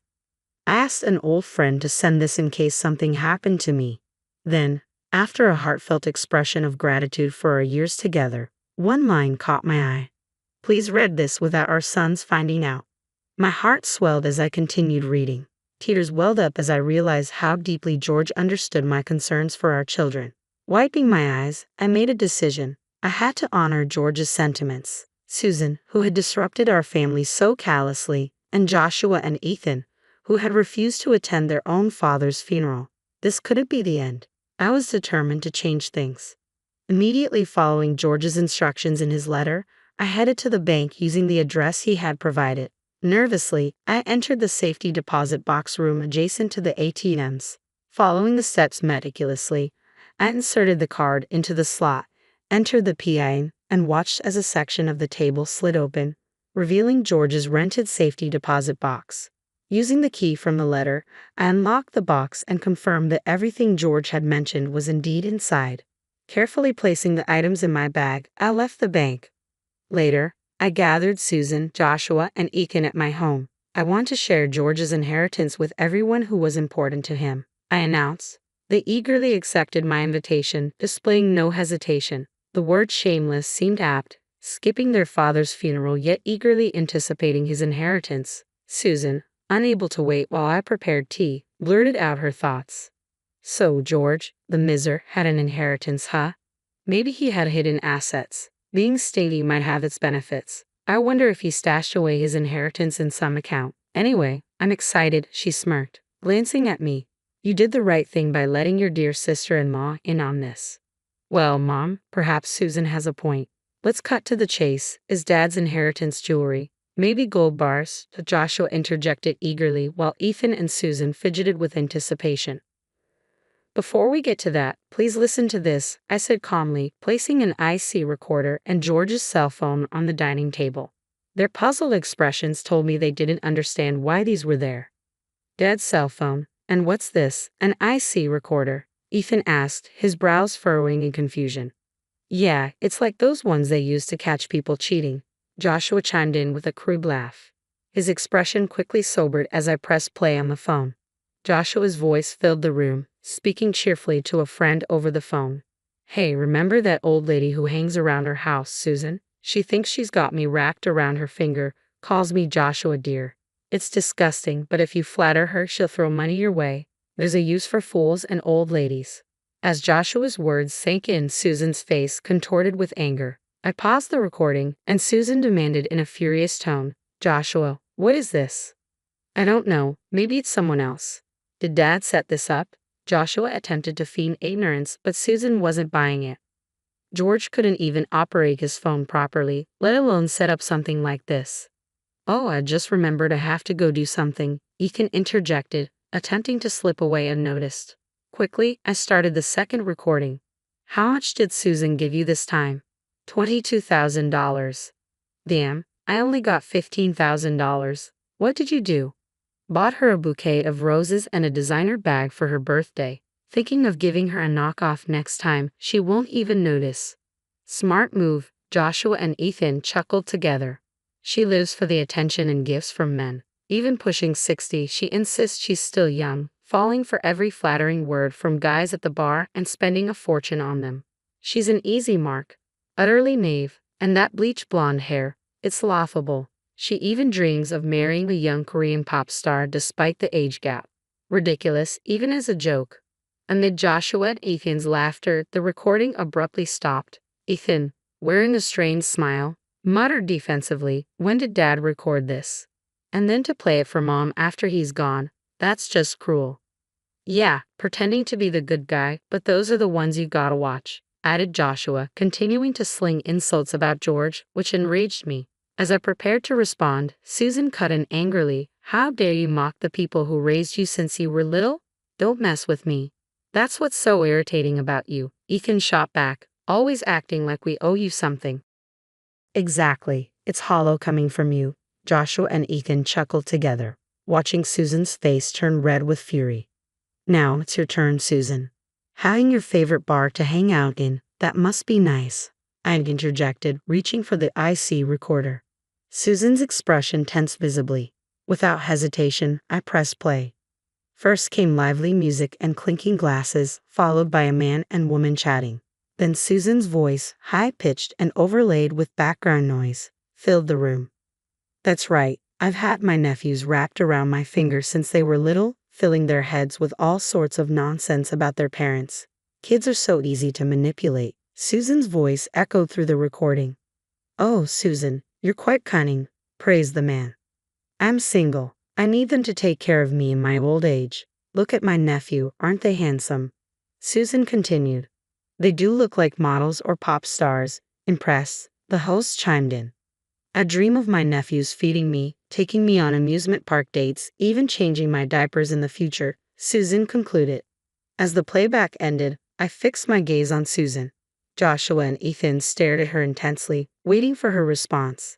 So both my brother and his wife had such sinister hobbies, secretly recording these things. Susan finally said, trying to deflect. You were out gallivanting so much. I heard from relatives and got curious. Besides, your ex-husband's alimony should have dried up after 20 years, yet you've remained unemployed. So, I hired a private investigator to investigate your past, I explained calmly. And this is what was uncovered. Susan, you truly are something, I added. This isn't funny at all, you creepy old lady. What do you think of us? Joshua asked, his voice filled with disdain. As the sons cringed and wrapped their arms around themselves, Susan's eyes narrowed in anger. Shut up. I did indeed spoil you, spending my time and money on you. What's wrong with expecting something in return? Spending money? Oh, like this? I said, spreading the bank book open on the table, catching Joshua and Ethan's eyes gleaming with interest. Oh, so this is finally the inheritance? Joshua and Ethan asked eagerly. Well, sort of, I replied with a meaningful look at Susan, who visibly began to sweat. Her eyes darted around, searching for an escape. Turning to Joshua and Ethan, I continued, remember what I told you before? George had cut ties with his father before we got married. Yeah, I remember, Joshua nodded. Our grandfather, Dad's father, didn't work seriously despite being wealthy, relied on the family fortune, and racked up huge debts. That's right, George's mother worked herself to death paying off those debts. Isn't that true, Susan? I directed the question at her. Yes, I also cut ties with him after becoming an adult, although I did attend his funeral, Susan confirmed. After that, George received an inheritance from wealthy relatives, kept it secret, and deposited it in an account for you three. What? We never heard anything about this. Why didn't he tell us if there was money? Ethan questioned, his disbelief evident. He planned to distribute the inheritance once you started taking life seriously. But before that could happen, someone used it without permission. Joshua and Ethan turned to Susan simultaneously. No way. Yes, Susan took George's bank book and seal without permission while he was alive and withdrew money, I revealed. The two brothers looked at the bank book in shock. $200,000 down to $10 in just a year. What did you spend it on? Joshua demanded, his voice tinged with anger. Well, this guy convinced me there was a great investment opportunity. I thought I could double it and pay it back. It was just a loan, Susan explained defensively, squirming under their accusing glares. Don't joke. That was supposed to be our money. Joshua erupted, his voice thick with betrayal and anger. Just $200,000 and you're making a fuss. Considering the effort I put into raising you, you should be giving it to me for free, Susan retorted defiantly, her tone dripping with entitlement. Joshua and Ethan's faces flushed with rage, their fists clenched tightly. But that's not all, Susan. I sighed heavily, placing Joshua and Ethan's bank books on the table. You both started working right after high school, so the college funds were left untouched. I was going to give it to you once you started taking life seriously, But even that was tampered with. As they saw only minimal amounts remaining in their accounts, Joshua ripped at his hair in frustration while Ethan fought back tears. Damn it, Susan. What you've done is criminal. Yeah, we'll sue you, Ethan added vehemently. Don't be ridiculous. It's called family affairs, not theft when committed by relatives. Susan scoffed, crossing her arms smugly. I'll repay it someday. Perhaps in another life. No, you can be held accountable for this. That's why I contacted the authorities earlier, I stated calmly, watching as Susan's eyes widened in shock. What? Indeed, family members living together aren't exempt from legal consequences, which is why George planned to report you before he passed away. Dumbfounded, Susan stared at me in disbelief. You betrayed your husband's sister. Yes, that's exactly what happened, I affirmed firmly. Unbelievable. After everything I've done for you, how ungrateful, Susan retorted, shaking her head in disbelief. Who's ungrateful here? I shot back, my voice rising sharply, cutting through the tension in the room. I fixed Susan with a steely gaze, my anger boiling over. Because of you, our family is in ruins, it's beyond repair. What do you intend to do about it? You're overreacting, Susan shrugged dismissively. I should have never trusted you and kicked you out sooner. Turning to Joshua and Ethan, she flashed a malevolent smile. I wanted to be a mother figure, you know? Since I couldn't become one, I thought I'd take your mom away from you too, out of spite. Joshua and Ethan exchanged uneasy glances, visibly shaken. Are you even sane? Just stay away from us for good, Joshua replied sternly. That's a problem. I came here today to borrow some money from you, Susan smirked. Family should help each other out in times of need, right? Yeah, sure, Mom, Ethan chimed in half-heartedly. Suddenly, their demeanor shifted from defiance to desperation. Actually, we're broke too. Got fired for talking back at work, just for taking a small break. They're so unfair, Joshua and Ethan complained bitterly in unison. A headache started to throb behind my temples. You got fired for a reason. What? Why? Ethan protested. Yeah, we got evicted from our apartment, Joshua added nonchalantly. Couldn't keep up with the rent, so we'll crash here for a bit. Can you cover our debts too? Once we're debt-free, we promise to get serious about finding work. Can't you lend us around $40,000? You're still working, right? Their audacious request ignited a surge of anger within me. Don't be ridiculous. I have nothing to lend to ungrateful sons who skipped their own father's funeral, I retorted vehemently, refusing to entertain their demands. Please, Mom, if you keep this up, I'll consider reporting you to the police too, Joshua threatened, his voice tinged with desperation. Don't ever set foot in this house again, I shouted, my voice trembling with anger and frustration. Just then, the wail of a police siren pierced the tense atmosphere, and Susan, attempting to flee, collided with the arriving officers at the front door. Quietly, she was led away by the police, her escape cut short. Damn, are we in trouble too? Let's just get out of here for now, Joshua and Ethan muttered to each other, casting a last glance at me before begrudgingly abandoning their pursuit of money and leaving. In the aftermath, Joshua and Ethan seemed to have finally severed their emotional ties to Susan upon realizing that the funds they had been receiving, including allowances, originated from George's estate and their own savings. I don't want to end up like them, they resolved, appearing to commit to taking their careers seriously. However, their habits of laziness persisted, and they sporadically reached out to me. Mom, I'm in a bind at the bar. Can you lend me some cash? I blew everything on horse races. Can you spot me $100,000? Frustrated by their irresponsibility, I eventually blocked their calls and messages. They attempted to solicit funds from other family members but were met with cold rejection and criticism for their absence at their father's funeral, further isolating themselves. Driven by mounting debts owed to dubious creditors, Joshua and Ethan finally woke up to the harsh reality and began earnestly pursuing employment. Yet their reckless past had caught up with them. They were banned from their former haunts, shunned even at their favored drinking establishments. We've lost all the fun in our lives, Joshua and Ethan lamented. Susan, as a first-time offender, paid a fine and was released promptly. However, the repercussions were severe. She was soon dumped by her boyfriend. Moreover, after repaying the embezzled funds from George's, Joshua's, and Ethan's accounts, she found herself buried under a mountain of debt. Susan now works tirelessly from early morning till late at night, visibly drained and worn out. What I chose not to disclose to Susan and my sons was that George had left another item in the safe, a large pink diamond necklace, a cherished heirloom passed down from his mother. As detailed in his letter, it was meant as a gift for our 30th wedding anniversary next year. Fearful it might be discovered and sold by Susan or my sons, George had kept it safely locked away. Upon appraisal, it stunned me to learn it was valued at $240,000. Of course, selling it was out of the question. It remains a precious memento from George. Despite my yearning for a close-knit family, things didn't reconcile with my sons and I lost my husband as well. Yet George's memory continues to reside warmly in my heart. Looking ahead, I aim to remain resilient, cherishing the cherished memories George left behind.